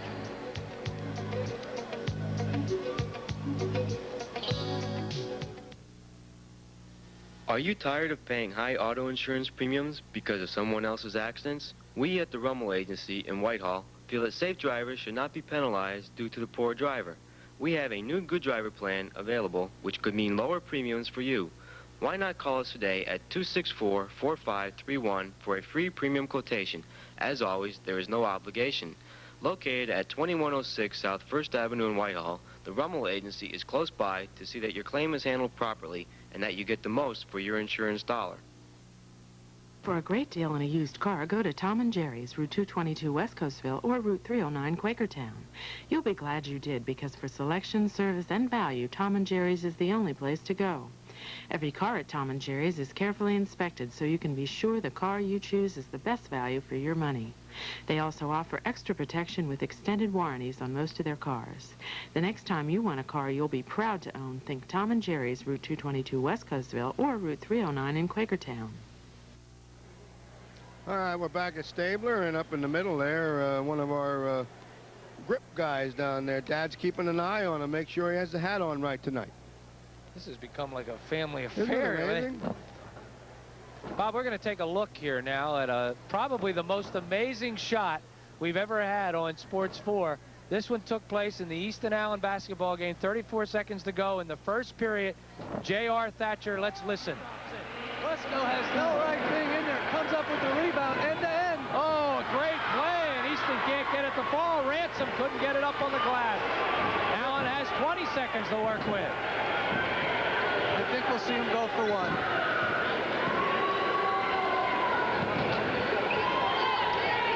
Easton stays 1, 2, 3 right now, the way it looks. That was a set play for a jump shot by Nycombe. Ball's going to be, that's going to do it. Oh, it's good! Oh, my God! Oh, my! 23-13, you're watching District 11 basketball. All right, we're back, and did you say, oh, my? Couldn't believe that shot when I was already looking down at my sheets and starting to tally up the totals, and that sucker went right through the hoops. Swish. I don't think we've had one. We did have a great one in a Salisbury ball game to win a game. That was from half court, I believe. Ed Center, that kid with his back to us, he knocked Billy Pollock's team right out of action. I think that was one step inside of the midcourt line. Right. This has to be the longest shot we've ever had. And that one went swish. And I thought that might be the kind of shot, Bob, that would carry Easton a little bit psychologically, but Allen never stopped putting the ball in the basket. Well, they had a different night against the Red Rovers than they're having here tonight. It's 27-14. We're at halftime, and we'll be back with the start of the second half after these messages. Stay with us.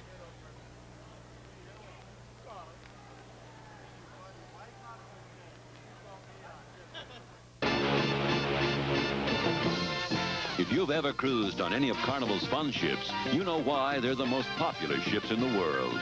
And now we've packed all this fun into our new 3- and 4-night cruises from Miami to the Bahamas on the fun ship Carnival, featuring a full day at sea. And one low price covers just about everything. Get aboard. Now the biggest ship to the Bahamas is your best vacation value.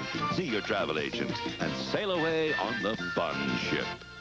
Hey, everybody. Steve Carlton's about to speak. Hi, and I do have something important to talk about. Oh, terrific. Well, what is it, Steve? Light milk. Oh, he's going to talk about milk. Hey, not just milk, light milk. Oh. From Lehigh Valley Farms. It's 99% fat-free. Yeah, but how's it taste? Great. It's got the rich, refreshing taste of whole milk and all the nutrition without all the calories. Great pitch, Steve. Take it from Lefty. Keep it light. Okay, Bob Gehris and Gary Laubach back here at Stabler as we get a look at Eric Yankowie trying to get the vision back in the right eye. And he's loosening up. He may be in the starting lineup to start period number 3. But as we said before, when Eric went out of the ball game with the injury, the Zephyrs, I guess we can say, took off. And they haven't stopped. And what they have to do is pick it right up again at the start of the second half. Because you know the Allen Canaries are going to come out burning, and John will play everybody if he has to, but he's going to play a tough man-to-man tight defense, I think, coming out and put as much pressure as he possibly can on the Whitehall Zephyrs. It certainly does look like Eric is able to play, and I think Eric's going to start here in the third quarter. Allen will open up with Doster. They're going to keep him in there. Vaughn, Nycomb, Belfield, and Wesco. The Whitehall kids have not gathered around individually yet, so we're not sure which 5 are going to walk out. Ronnie giving them some last-minute instructions. The officials telling them to get out on the floor. Gary John Dunmore going to take a chance with Jeff Vaughn with the 3 fouls. Eric's all right. The bar will start. 45 Downey, 55 Kriebel, 31 Bucko, the original starters. We've got 16 minutes to crown a district champion. Here's Bob. Okay, Herbie Welch has the ball. The other official, Denton Lakatosh. And Doster goes up for the tap against Yankowie, and again, the Zephyrs win the tap. They were trying to run a play and get Downey on the move for a layup. The tap was a little bit behind him, so he had to come back and just set up. Here's the jumper from Yankowie, comes up a little short. Hit the front of the rim, came right down to Jeff Vaughn for the Canaries. And Allen would like nothing better than to come out and hit the first 2 or 3 shots. I think they're going to work the ball a little bit more, Bob. Well, there it is. The Belfield, it rolls over the rim, and it drops. That's a better shot than a 25-foot jumper. 27-16, full court press. I don't want to appear to be critical of Allen either, Bob, because they are great jump shooters, and you don't know if you're on or off unless you shoot them. They probably now realize that they're not having that hot a night, so I think they'll work the ball inside a little more. And a foul call on the bar, using the elbow, trying to drive through, and he picks up his first. And the Allen fans get something to cheer about. Old momentum at the moment has stayed on the same side of the floor. And a basket here, Gary. They can get inside that 10-point difference. Long way to go. Nycomb shoots. Nycomb scores. The right end of the court is the hot side at the moment. 27-18. That's a big lift. Stevie Nycomb is certainly their leader. Ball into Kriebel. Gets it back to Bucko. And a foul number. Oh, it isn't Vaughn. I thought it was Vaughn there for a second. His first. Number 1 on Wesco. Well, Vaughn was in the area, but he rolled off and went down court. Wesco came in and picked up the foul. I hope you can save that excitement, though, if Jeff does pick up his fourth. I think I'll be maybe more excited. All right. LaBar guarded by Wesco. Kriebel out in the corner, guarded by Belfield. Doster taking on Yankowie. Bucko and Vaughn bump. Jeff's never shy. He doesn't care how many fouls he has. Kriebel looks. Nice pass. Yankowie. Wesco foul. Eric gets his first 2 points of the night. Great pass from Kriebel. We'll see it again. Watch it. Kriebel is just waiting for Yankoe. There it is. Wesco commits the foul. He got the hand up there on the big guy. At the line is Eric Yankoe. Again, if you've just tuned into our live coverage here from Stabler Arena, the Whitehall girls defeated the Allen girls for the District 11 title, 50-35. Another crown for Phil Armstrong and his girls. 30-18, 6:20 to go in the third quarter. They're working like crazy to make it a clean sweep. Belfield with the rebound. Not enough, and it is taken away underneath. Labar. Yankoe pulls up short. Stevie Nykum is 3 for 10. That's not a good night for him. Yeah, batted out off the leg of Doster. What was that again? 3 for 10? 3 for 10. Very unusual.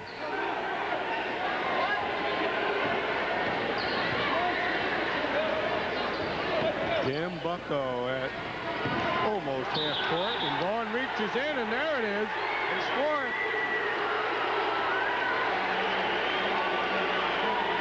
Jeff plays the same way, no matter how many fouls he has on him, and I'm not always so sure that's the best thing to do.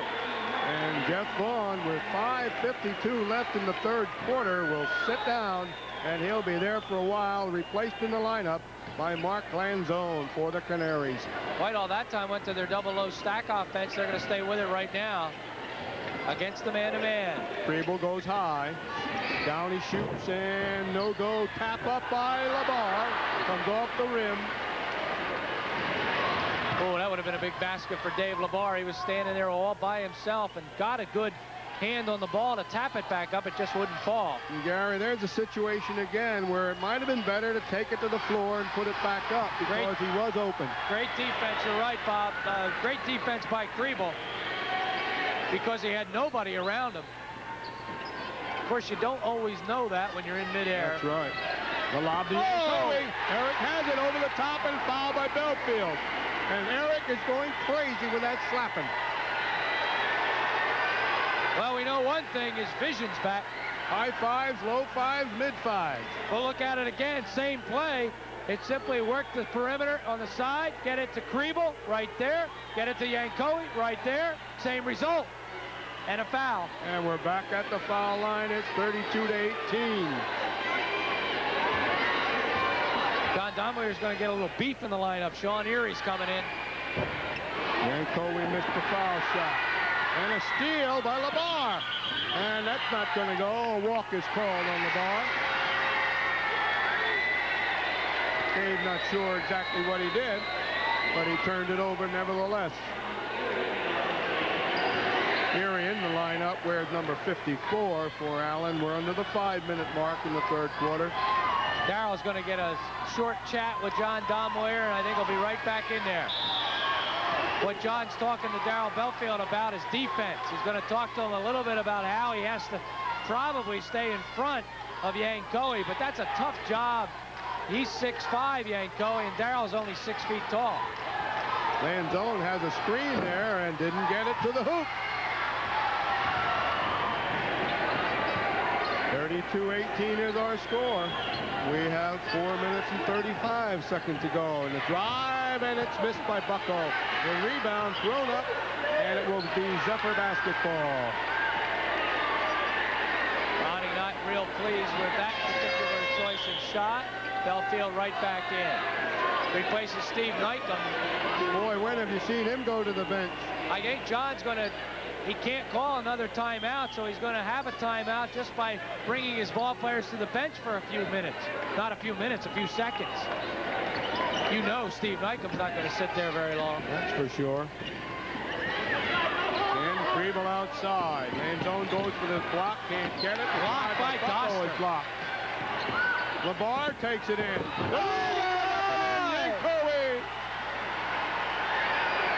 a move by Yankoe. You are right. His vision is back. All peripheral. 34-18 Whitehall.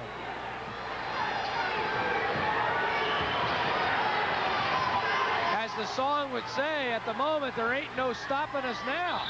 Oh, what a move by Duster. He took it right inside, got his first basket, and he will be at the line. Foul's called on Yankoe. First one on Eric, and we'll see this again. Watch Doster, this move by Duster. very strong. Boy, There at he both goes. ends we see it. Wow. And we are back at the line now. Checking back in for Whitehall is Tim Pipely. Greville will get a rest, his first rest of the evening. So Ron Hassler likes what he sees in Yankoe, lets him out there and takes out the other big guy in Dean Greville. But I'll tell you, with Tim Pipely in there, he's doing the job. Coming off the bench, gets the rebound right there. Also has 6 points in the ball game. It's 34-20. Bob Allen's only 2 for 7 from the foul line.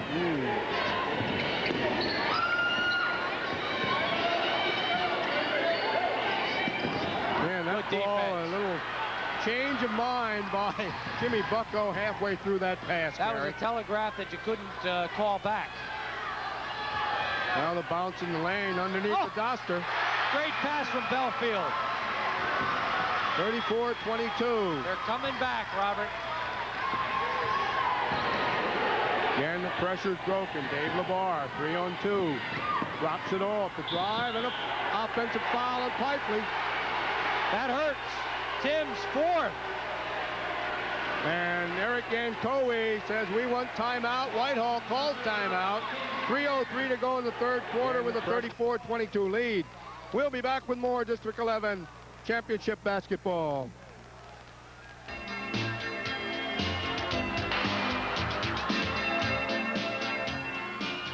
Keystone Dodge is Vanland. Yes, Vanland. Keystone Dodge has more vans in stock at any time than any other dealership. Vans with captain's chairs, TVs, bars, refrigerators, every option you can think of. And vans for just plain work. Here in Vanland, you'll find a van you can use and want. Remember, Keystone Dodge is Northeast Pennsylvania's #1 Dodge dealership, and price is the reason. Keystone Dodge, Lehigh Street at Route 309, Allentown. Sure, you hope the money will come pouring in when you retire. But what you actually get could be just a drop in the bucket compared to what you really need. So to guarantee your cash flow, see one of Northeastern Bank's trained IRA consultants about an individual retirement account. A Northeastern IRA will fit your retirement with financial security and more. Okay, welcome back to Stabler Arena. Bob Gehris, Gary Laubach here, and there's this replay of the collision in there. Doster got over there, and he picked up the foul, and we have Timmy Pipely for 4 personal fouls. He has not gone to the bench, however, so I'm not sure he has 4. Foul. He might have it now. Well, 51, it's on Yankoe. That's his second.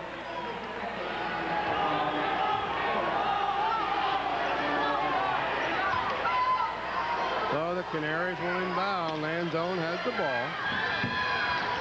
Gets it out to Belfield. 4 team fouls against both ball clubs. And it's foul on Lisicky.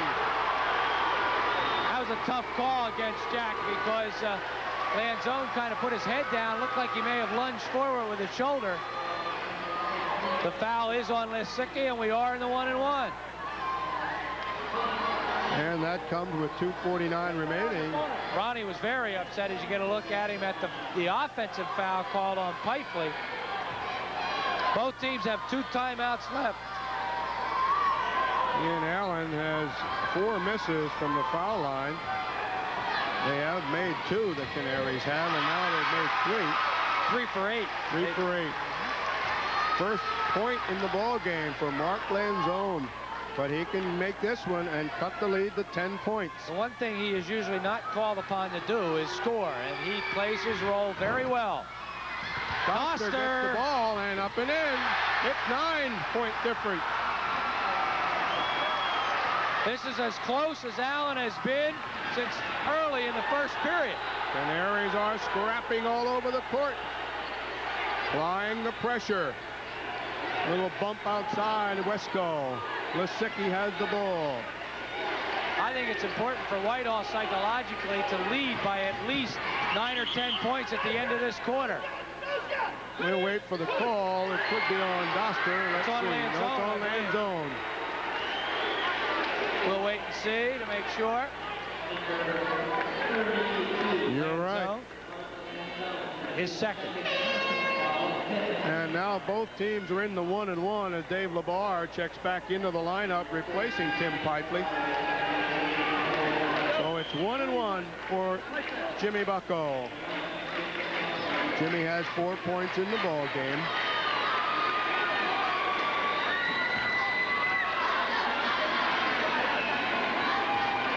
Gary Whitehall, I have him, what, 1 for 5? And that drops out. 2 for 7. 2 for 7. Foul shooting's been bad on both squads. Tell you, a basket here, and these Allen fans to our right, left, behind us, and in front of us, they'll come out of the seats. Ball picked up inside. Erie had it blocked. Come down to Doster. And that is blocked, but a foul is called on Yankowie, his third. All momentum is shifting. Things are getting interesting as Yankowie has 3. We think Pipely has 4. We'll get another look at it. I'll tell you, Eric makes a couple of good blocks in there and then commits the foul. And Todd Doster has been at the line, had 2 shots at it, missed both. Todd has 6 points. He's over 3 from the foul line. He's missed 3. Finally gets made that one.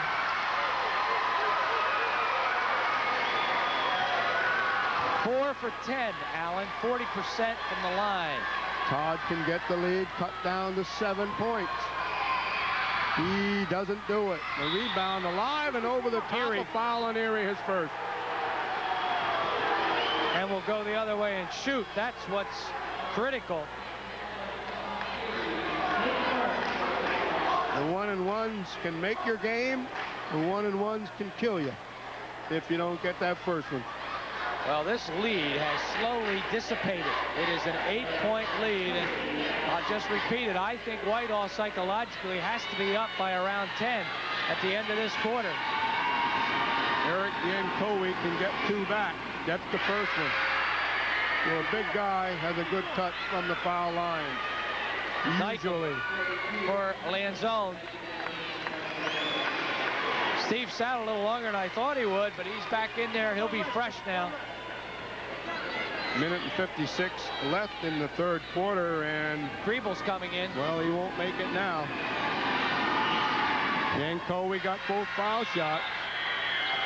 Yank has 8 points, and it's back to the 10-point spread for the Zephyrs, 36-26. Now Yankowie has to be very careful that he doesn't pick up a 4th foul in these last 2 minutes. Jeff Vaughn still on the bench for the Canaries with 4 personal fouls. Tim Pipely on the bench for the Zephyrs with 4. John Subs did a good job for him. They came in. Wesco. Oh! 22-footer, 36-28. I was going to say the Subs came in and they didn't just keep it status quo. They picked up some points. Good dribbling move by Jack Lisicki. Gets it across the line. Here comes Labar with it. Goes over to Bucko. And now a 4-corner spread for the Zephyrs here.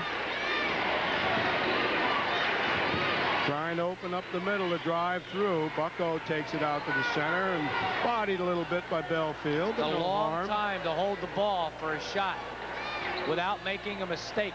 They started at about 1 minute and 25 seconds. It's down to 1 minute. Well, they're moving it from corner to corner and side to side. We have 50 seconds to go in the third quarter. That's Labar. Here comes Lisicki. Penetrates, no shot, way outside by Kriebel on the pass. Good discipline by the Zephyrs. 35 seconds. The Allen fans not too happy. That gives them a chance to use the boring cheer. On occasion, you hear it. This game has been far from boring, I'll say that. When these two teams get together, it's nothing but exciting. Gary, we heard it the other night in the Nazareth ball game. In the girls' game, especially, the Nazareth fans were using that cheer, but then it got a pretty close ball game. They started rooting at the end. Laubach missed the shot. 5 seconds. 3, 2, if it goes. Oh, almost did. Okay, the third quarter is over. Whitehall leads it 36-28. We'll be back with more championship basketball on Sports 4.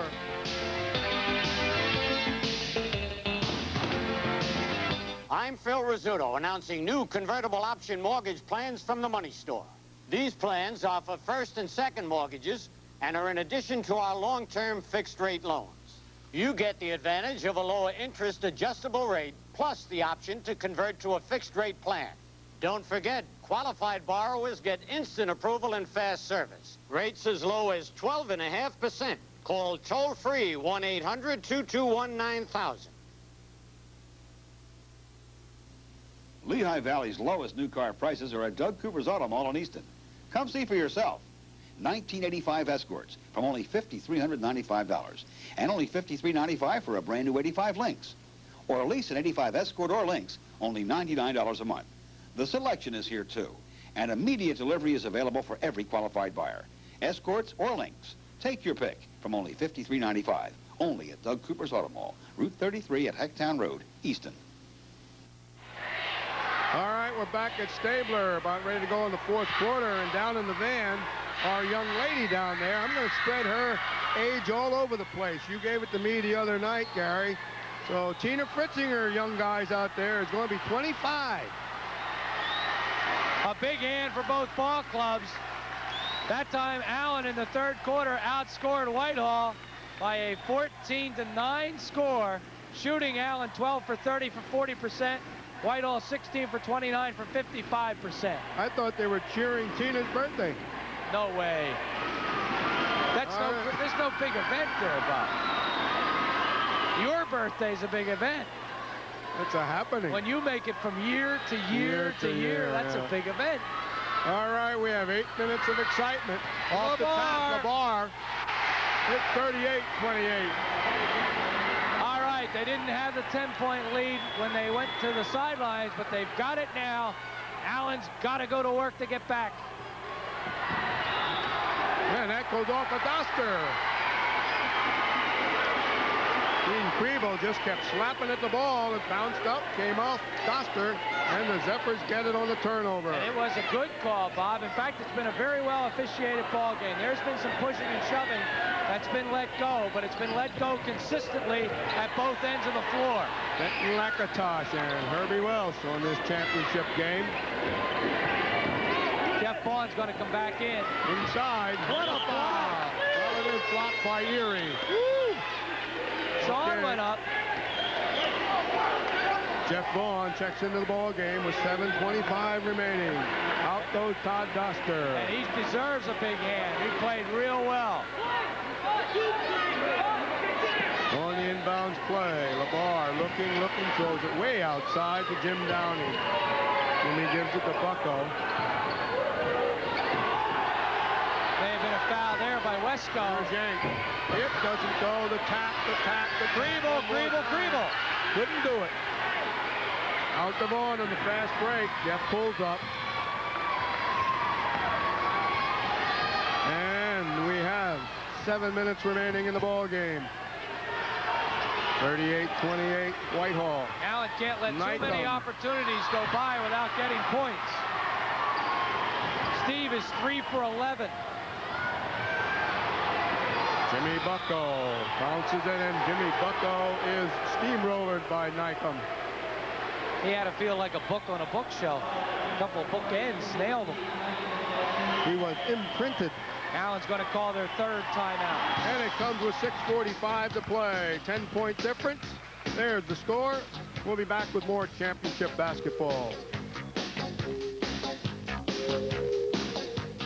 The Allentown Farmers Market has been serving you for over 30 years, housing over 40 separate shops, many of which produce what they sell. Fruits, vegetables, meats, poultry, seafood, and coffee from around the world surround you as you embark upon your adventure. You'll find delicatessen, ethnic, health food, and a full-line grocery store. Tempting candies, concession stands, flowers, and household items. The Farmers Market is located at the Allentown Fairgrounds, open Thursdays 12 noon to 6 p.m., Friday 8 a.m. to 9 p.m., and Saturday 8 to 6. What happens to the waste we produce during the manufacture of the things we want and need? One of the most effective ways of getting rid of organic waste is through incineration. During incineration, waste is destroyed under very high temperatures. What we emit to the air is carbon dioxide and water, both harmless. Incineration. Today's technology helping us destroy waste cleanly and effectively. We've all got a stake in a clean America. Okay, we're back. Denton, why did you pick up that basketball? It said Wilson on it. I was kidding Denton before the ball game that with his Dutch accent that nobody would be able to understand him when he made a call. They'd say, well, that's Vulcan. And but he's been working a pretty good ball game. I tell you, last time I saw him was at the Wanderers one evening, and he talked me out of my very fine fishing hat. He's going to use it. I tell you, he can talk you out of anything, that guy. Good thing, I'll tell you, you would have taken the beads for Manhattan. I know that. All right, well, as big as he is, I didn't dispute him. All right, the missed foul shot. Whitehall got the rebound, though. Inside, Dean Kriebel. Downey comes to the line, shoots from the paint, and drops. 6 points for Jim Downey. It's 40-28. And that was with Nycombe hanging all over him. Baseline, Belfield cannot get closer. Outside, and that comes up short. Rebound up and in for Erie. Sean Erie's first points. Back to 10. It's 40-30. Clock is running, and that's important. And again, the trap. Goodbye, Vaughn. That's a spin. Vaughn fouls out exactly at the 6-minute mark in the ball game. Zone will be back in.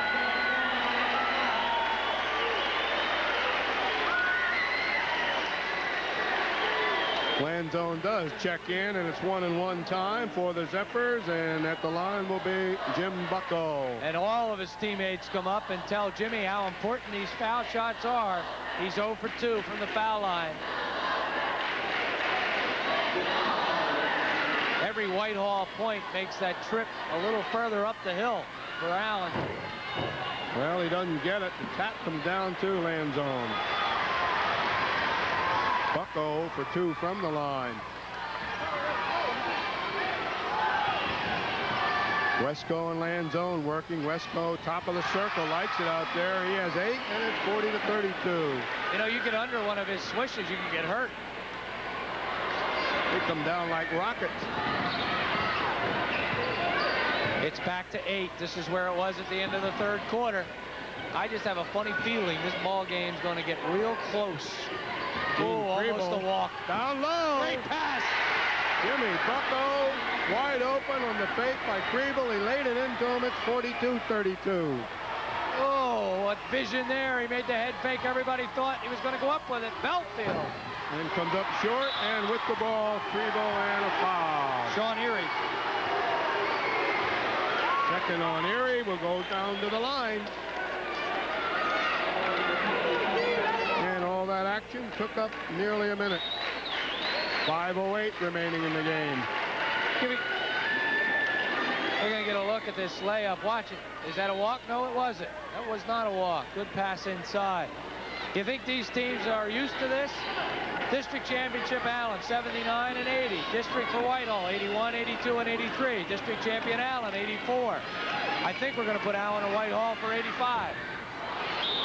Either or. The shot is missed, and a foul off the rebound. And that hurts.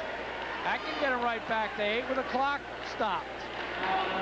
So the Canaries have a chance to get back to that 8-point difference again from the foul line. They're on the 1-1. Foul is on Bucko. And at the line, I'll take Stevie Nycombe there anytime. He hasn't been there all night tonight. He has really been taken out of the offense totally. 6 points he has tonight. I think he had 29 against Easton. Well, and he missed the foul.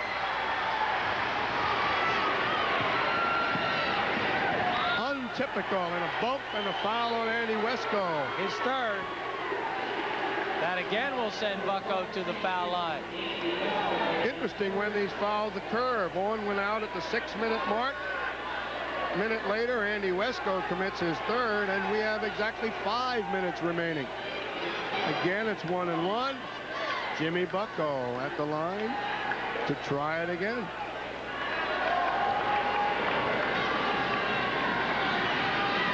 Gets it.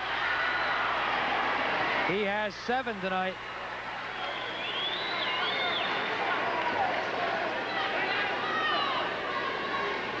See the determination in his eyes. He has 8, and it's now a 12-point lead. I think. Yes, it is. They finally put that point up. It's 44-32. Wesco's outside shot. No. Wow, what a rebound by Yankowi. The Whitehall Zephyrs have not let Allen creep any closer than 8. They've got it back up to 12. Out to Laubach. That's going to be a backcourt. I don't know. It might have been hit by Wesco. Well, it was not. It is a backcourt. I thought Wesco got a finger on it. Ronnie Hassler saying, take that ball inside. Keep it in play. Let the clock run. They go to Erie. Scores. Big basket by Sean. 44-34. They get it into Laubach. Bucko. Still a lot of time. 4 minutes and 9 seconds. Laubach is backcourt or a foul? Land zone. That would have been a tough call either way. If they would have called backcourt, the house would have come down. And it was backcourt on the dribble, but he was bumped. I can't believe people are going home. Yeah, it's amazing. I guess they want to beat the traffic or what? Maybe they have a TV set in their car. Could be. Can you get Twin County Cable in your car? Not in my car.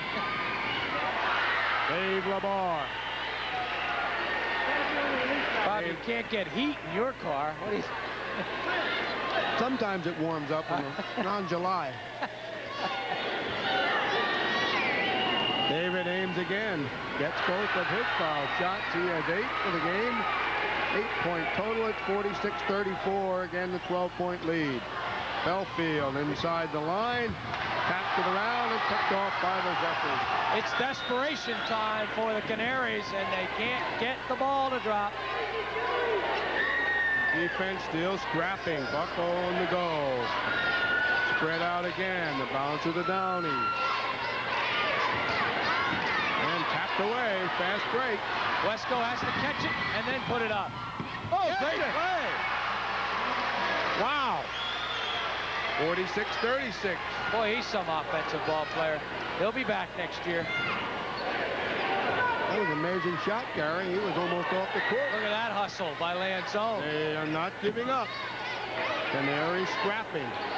Zephyr still spreading it out. Downey now and over to Laubach. And we have 3 minutes left. These two teams are going to be exhausted at the end of this ball game because Allen has had to play this kind of pressure defense since about the middle of the first quarter. Foul Lanzone. Number 4 on mark. Dave Laubach at the free throw line. We have not mentioned, but I guess it's a good time to tell you that the winner of tonight's ball game will play Hatboro on Saturday night somewhere in District 11. The loser of tonight's game will play either Coatesville or Upper Dublin, and I'm not sure exactly where that ball game will be. Hatboro is the number 6 team out of District 1. And on Sports 4 today, on the tape delay, we had one champion crowned in AA, the Catasauqua Rough Riders under Jay Haynes. And earlier tonight, you saw it live here from Sabler, the 4A girls champion Whitehall under Phil Armstrong, and they finished The season, what, Gary? 23-0 or 24? 24-0. 24-0. Dave Labar. I think they could have done a little better, but it's not bad. 4 straight foul shots by Labar, and it is 48-36. Who would have believed it? Well, I would not have doubted a Whitehall victory because I thought either team was capable of winning this ball game. I just wouldn't believe how methodical Whitehall has done it if they are indeed going to do it, and it looks like they might. Jeff Forster in there, Gary. For Allen, number 30, he adds a lot of speed on the ball club, 5'11" junior.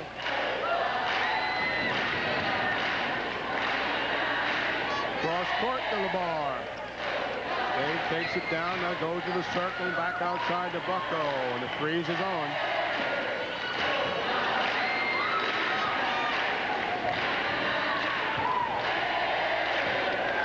Lisicki out there working the basketball along with Bucko and Labar. Now underneath, here's Kriebel to Yankowi. Yeah, he doesn't get it, but he'll get 2 shots, and again, Yankowi hits the floor. They're going to give him, I guess the ball didn't go down. No, it didn't. Foul on Nykum. And we'll see it again. Good ball movement here. They got Kriebel down open. He goes to Yank. Those shots you're allowed to take with a 12-point lead. Eric Yankowi suffered an eye injury early in the ball game. Had to sit it out. But in here in the second half. And he has 9 points. Can he get double figures? He's got double figures already. He's got 10. 4 for 5 from the foul line. All right, I missed one black mark there.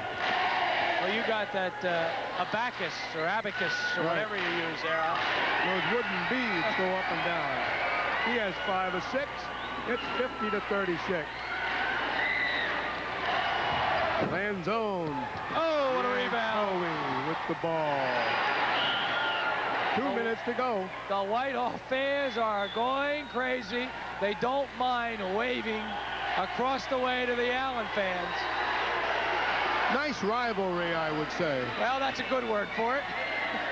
It's intense. We know which side they're on. Andy just picked up his 4th. This is a strange game, Bob. Pottsville plays a ball game against Northern Lehigh, and everybody says Central can't even stay on the floor with them. Central gave them everything they could ask for before going down to defeat. Allen comes in and plays Easton. Whitehall did not look all that good against Emmaus. They played a solid ball game defensively. Their offense didn't look all that good. How about that offense tonight, huh? Wow. Bobby Carson in the lineup for Allen, and Dave Labar, that one is missed, so he's 5 out of 6. He had made 5 in a row from the line. That helped to put it away. It's 51-36, and we have a minute and 45 remaining. Steve Nykum gets a basket. Stevie not giving up. None of the Canaries giving up. They're all over the court trying to make something happen in a minute and 35. Dave Labar way outside. Lisicki's got it. Good ball movement. They can't even reach him to foul him. Now they're working it underneath. Oh, is that pretty? Whitehall fans love it. Wow, you gotta love it. That's a great freeze. Way underneath. There's Yank. Oh, what a way to put it down. 53-38 and a minute 5 left in this one. A double title tonight for the Whitehall basketball team. The girls won the first one over Allen, 50-35. The outcome of this one, final not decided, but the Zephyrs have pulled it off. And what a way to sort of put the final nail in the coffin. Let's look at the Eric Yankowi jam.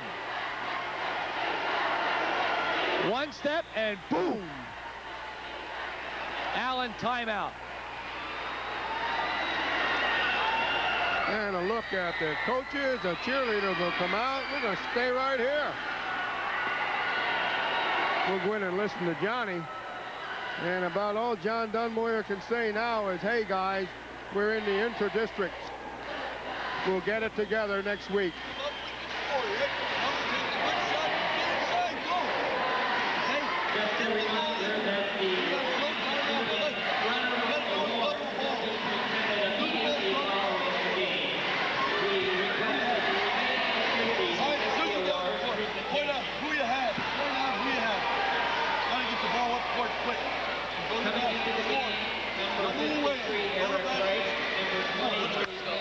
John certainly hasn't given up. 57 seconds to go, down by 15, and he's still going to go full court man-to-man. And they'll foul when they can. They'll take the jump shot as quickly as they can and see what happens.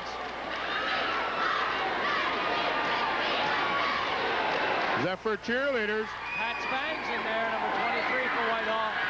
Wasicki. Bucko. Preble. Yankoe is out. Eric Wright. 53 is in there. And number 25 coming in, Gary. 25 is Stevie Young. Dean Preble is going to sit. Boy, this has been a team effort tonight. Well, another sub waiting to come in, but Dave Labar is at the line on the 1-and-1. I think Dave will sit down as soon as, or if he makes this foul shot. 6 for 7. 3 field goals. And Dave finishes with 13 for the game. He'll sit down. We have 57 seconds to play. In the lineup, Jeff Gibbons, number 11. And the Zephyrs dropping back. They want some time to go by here, and they'd like it to go by in a hurry. 55-38. Lanzone shoots, missed the shot. Here's Wasicki. Shovel pass down court. Spang drives, and it is blocked. Rebound, no. And a foul. Stevie Young really got up there, too. The block was by Jeff Foster. Stevie Young really was skying. Lanzone fouls out with 40 seconds left. Remember, neither one of these teams packs up the gear. They will play next Saturday night. Mark Buskirk in the lineup, number 13. Ronnie Hassler getting everybody a taste of District 11 championship basketball.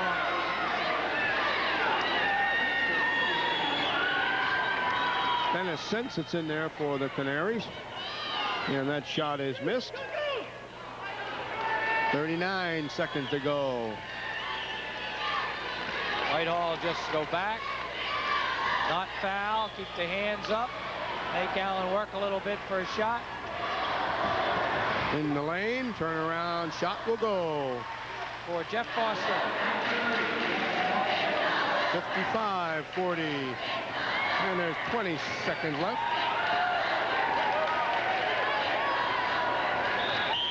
And a foul.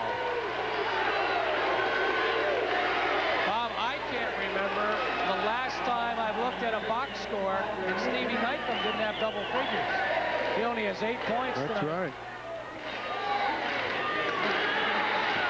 We are going to talk to Ronnie Hassler and some members of the squad after the ball game. Foul shot missed. The rebound comes down to Whitehall. We have 10 seconds left, and there's a grab, and that will stop the clock with those 10 seconds showing. Really, it doesn't make a heck of a lot of sense to foul now. This one's all over. And it has been consistently strong Whitehall performance in every quarter. Allen showed signs of life in the third, but we've often said when you have to fight that hard to get back into a ball game, you often cannot sustain that for 2 full quarters in a row, and they couldn't. And the countdown is there at 5, and the shot will not count. It's an offensive foul on Daubert. And we have 4 seconds to go, and Zephyrs will take it out at side court. Almost got Mary Tracy on there. She's sitting down there in the corner. And this is going to do it. Well, Herbie will let them go, and well, they stop it with 1 second to go. We'll get another shot from the foul line. So the final score could change.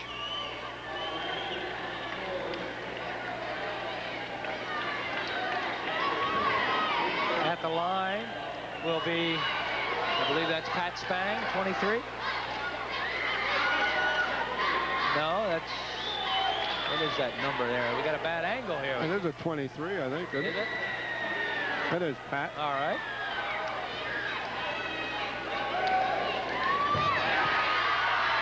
Pat gets in the scorebook.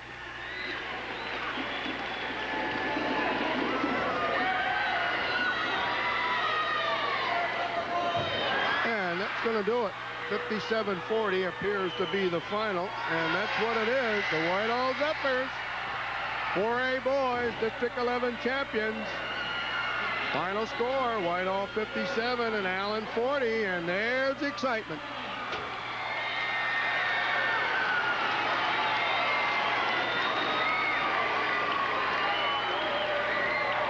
Here's how the scoring went in the ball game for the Allen Canaries, and these are amazingly low totals for this high-powered offense. Jeff Vaughn 2, Mark Lanzone 1, Steve Nycom 8, Darrell Belfield 6. The only double-figure scorer, and he just made it, Andy Wesco with 10 points. 7 for Doster, 4 for Erie, 2 for Foster. The 40 Allen points on 18 field goals, 4 for 12 from the foul line. For Whitehall, they are district champions. The first for Ronnie Hassler. LeBar 13, Yankoe 13. And he didn't play the entire first half except for about a minute and a half. Downey 6, Kriebel 7, Pasicki 2, Spang 2, 8 for Bucko, 6 for Pipely. Whitehall 1 game away now from a 20 victory season. They are 19-5 and district champions. Allen 20-4. Runner-ups, they will play Coatesville or Upper Dublin next Saturday. Whitehall will play Hatboro next Saturday night. I'm sure we will be either at both or at one of those ball games. And Bob, the old voice, certainly needs a week off. All right, we are going to, I believe, all right, we are staying right here, and Gary's going to go down to the court. And as soon as the presentations are completed, Gary will get a chance to talk to winning coach Ron Hassler and also to some of the players. So while he goes down that way, I'll just chat a little bit. Again, it's been a long day for sports on Sports 4.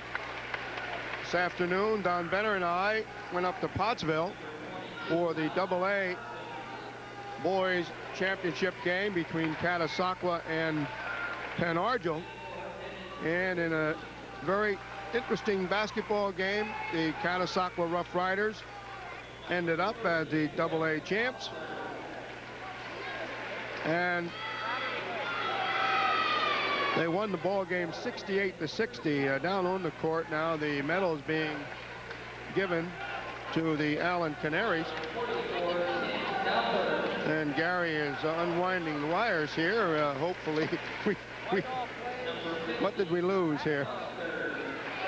All right, and there we go. The continuation of the medals. Doster coming out now. Todd, number 50. Number 54 is Sean Erie. And Dick Culver from the District 11 down there handing the medals to John Dunmoyer and the other people involved. So the presentations continue to the runner-ups in 1984-85 District 11 action. The Allen Canaries. Also in the game prior to this one that you watched live on Sports 4 from the Sabler Arena here at Lehigh down at Saucon Valley, the Whitehall girls came up with the victory, won the District 11 championship 4A, and won it over Allen 50-35, defeating Loose Sabler's Chicks. So another title for Phil Armstrong, as you get a look at somewhat disappointed Steve Nycom and Darrell Belfield. So the entire Canary team now with their medals. And the presentation will be made now to the Whitehall Zephyrs. Bob Kern down on the floor. We'll listen to Bob.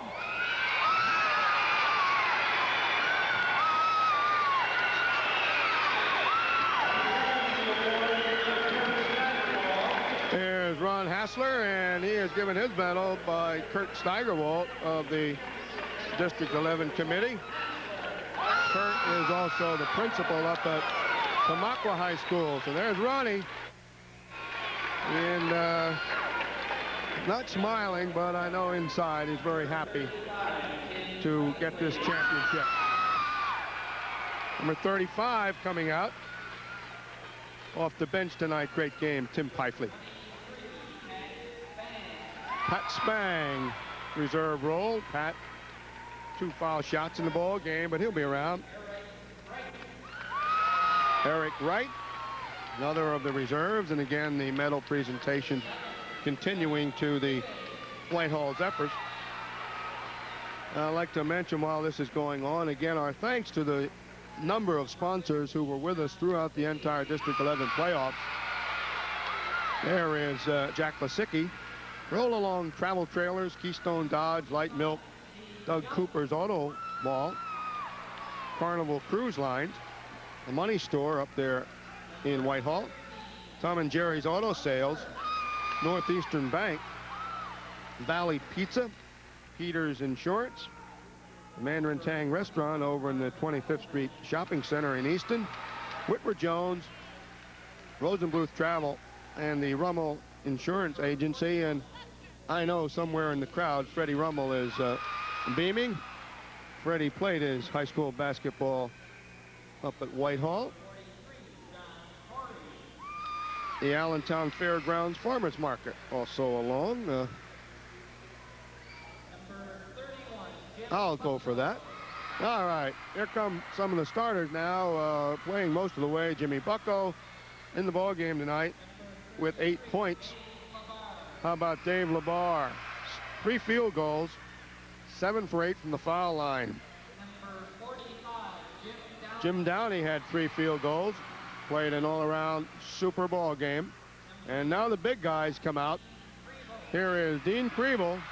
Dean with 7 points in the ball game, ton of rebounds, and now the big guy, Eric Yankoe, all everything, I guess, after the injury in the first quarter, came back, had a great second half, ended up with 13 points in my book, could have been more, but Eric, great team player, and the Zephyrs will go on into inter-district play, and I guess a lot of people might make them some kind of a favorite to perhaps end up in the Eastern Finals. But time will tell as they hold up the championship trophy. Dave LeBar and Eric Yankoe show it to the Whitehall fans in the last few years. The Whitehall fans have been looking at a lot of those trophies. Gary Laubach is down at courtside as we look at the Happy Zephyrs. And when we are ready to go, Gary will get a chance to talk to perhaps Ron Hassler, and hopefully we'll get a chance to talk to some of the players for Whitehall, especially the starting 5 or 6 or 7 players. And there they are, still beaming, people taking pictures, and our floor director is getting them down to the microphone. And when Gary Laubach is ready, I will send it down to him on cue. He is shaking hands with Ronnie Hassler.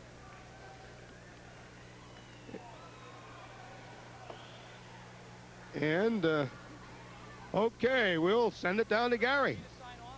Send it back to Bob. Thank you, Bob Gehris. I'm down here with a victorious head coach, Ronnie Hassler. And Ronnie, I don't know what the difference was in the ball game. All I do know is I've never seen your ball club play more emotionally than they played tonight. Well, I practiced and just before the game we worked on building their minds up as far as being aggressive. Offensively, defensively, getting all loose balls, and I think that's the way we played tonight. About a minute and a half in the ball game, your big guy goes out of the game. Nobody knows at that point whether he's going to come back. Usually you see the shoulders sag on the other 4 guys on the floor. You see their heads go down a little bit. Their shoulders went up, their heads went up, and they played better. Yeah, it seemed we put like 6 straight points in, I think, very quickly as soon as Eric got hurt. Had some vision problems for the whole half, so we were worried about it, but I think everybody else was playing so well tonight that everything fell together for us. Ronnie, after watching the Easton Allen ball game, I think you had to come in a little bit apprehensive about that Allen offense, but it seemed to me that tonight, And I'm not quite sure whether it was planned, but it seemed they were taking the jump shot just about one step further away than they had to take it against Easton. Well, that's what we wanted them to do, push them out just a little bit and see if they hit or not. I think they fell behind. Maybe they tightened up a little bit more, and the shots meant that much more to them. If you play them apprehensive, you're beat. That's what they live on. Ron, I know that even though you've had a great season and obviously capped by this at 19-5, it has not been the easiest of years for you. There's a lot of pressure being a head basketball coach at Whitehall. Is there a particularly good feeling in your heart right now about the fact that the kids certainly came along and played perhaps their best ball game of the season here tonight? Yeah, I think they deserve it. We have a lot of good fans. We had some that got on us a lot during the year, and they've made what became a monkey on their back with Alan, a gorilla at times. And I'll tell you, after tonight's game, I feel like you just threw that gorilla on the floor. No question about it. You certainly did do that tonight. As talented as a ball club as Allen is, you just never let them get back into the ball game. And I think that's all they needed, was to get closer than 8, and they couldn't do it. Well, a few times I thought they put their boat there in overdrive, and I kept telling our kids, when you feel that, you have to go also in overdrive. And if you can match them at that time, it's going to take that much more out of them. Ron, obviously now I think it's a good thing that you have just about 1 week off. In fact, I guess you don't play again until next Saturday night against Hatboro. It used to be you'd go right back at it around Wednesday night. It'd be a little hard psychologically. But having a week now, I think you'll probably take maybe a day off. Have you seen the Hatboro Ball Club? We played them earlier this year. They beat us down there, and we saw them the other night against Abington. We impressed on our kids. We have a week off, so we want them leaving the court, winners or losers, emotionally drained tonight. Well, you certainly leave the court tonight a winner. Congratulations to you on a great season so far, and we wish you the very best in interdistricts. Ron Hassler, a great job tonight. What an outstanding effort. Let's get your big guy over here with the bad eye, Eric Yankoe, who's carrying the trophy and hands it to his coach. Eric, congratulations, and we'll let you represent all the ball players for Whitehall. We've only got time for one question. First of all, how's the eye? It's fine. I didn't think it was gonna. It was like I saw a double of everything. I didn't think it was gonna heal up. Secondly, how does it feel to be a district champion? Feels great, fantastic. It does. And I thought, got to go out and give it our all. At any point while you were laying down here on the floor, did you think that that might be it for you in tonight's ball game? No, because I'm not a quitter. I just like coming back. Well, you certainly didn't quit tonight. Neither did everybody else. Make sure you tell them in their locker room what a great ball game they played. And good luck to you in the interdistricts. Right, Eric Yankoe, the big center for Whitehall. Okay, that's it. Finally, after a week of living at Stabler Arena, we are going to sign off. This has been our live broadcast of Sports 4 here from Stabler Arena, the District 11 Class 4A Championships, boys and girls. Whitehall victorious in both. The final score of tonight's ball game, it was Whitehall 57 and Allen 40. The Whitehall Zephyrs are your district champions. We've got interdistrict basketball for you next week. For Bob Gehris, for all the crew, Rick Kehoe, I'm Gary Laubach. We'll see you next week. Interdistrict basketball on Sports 4.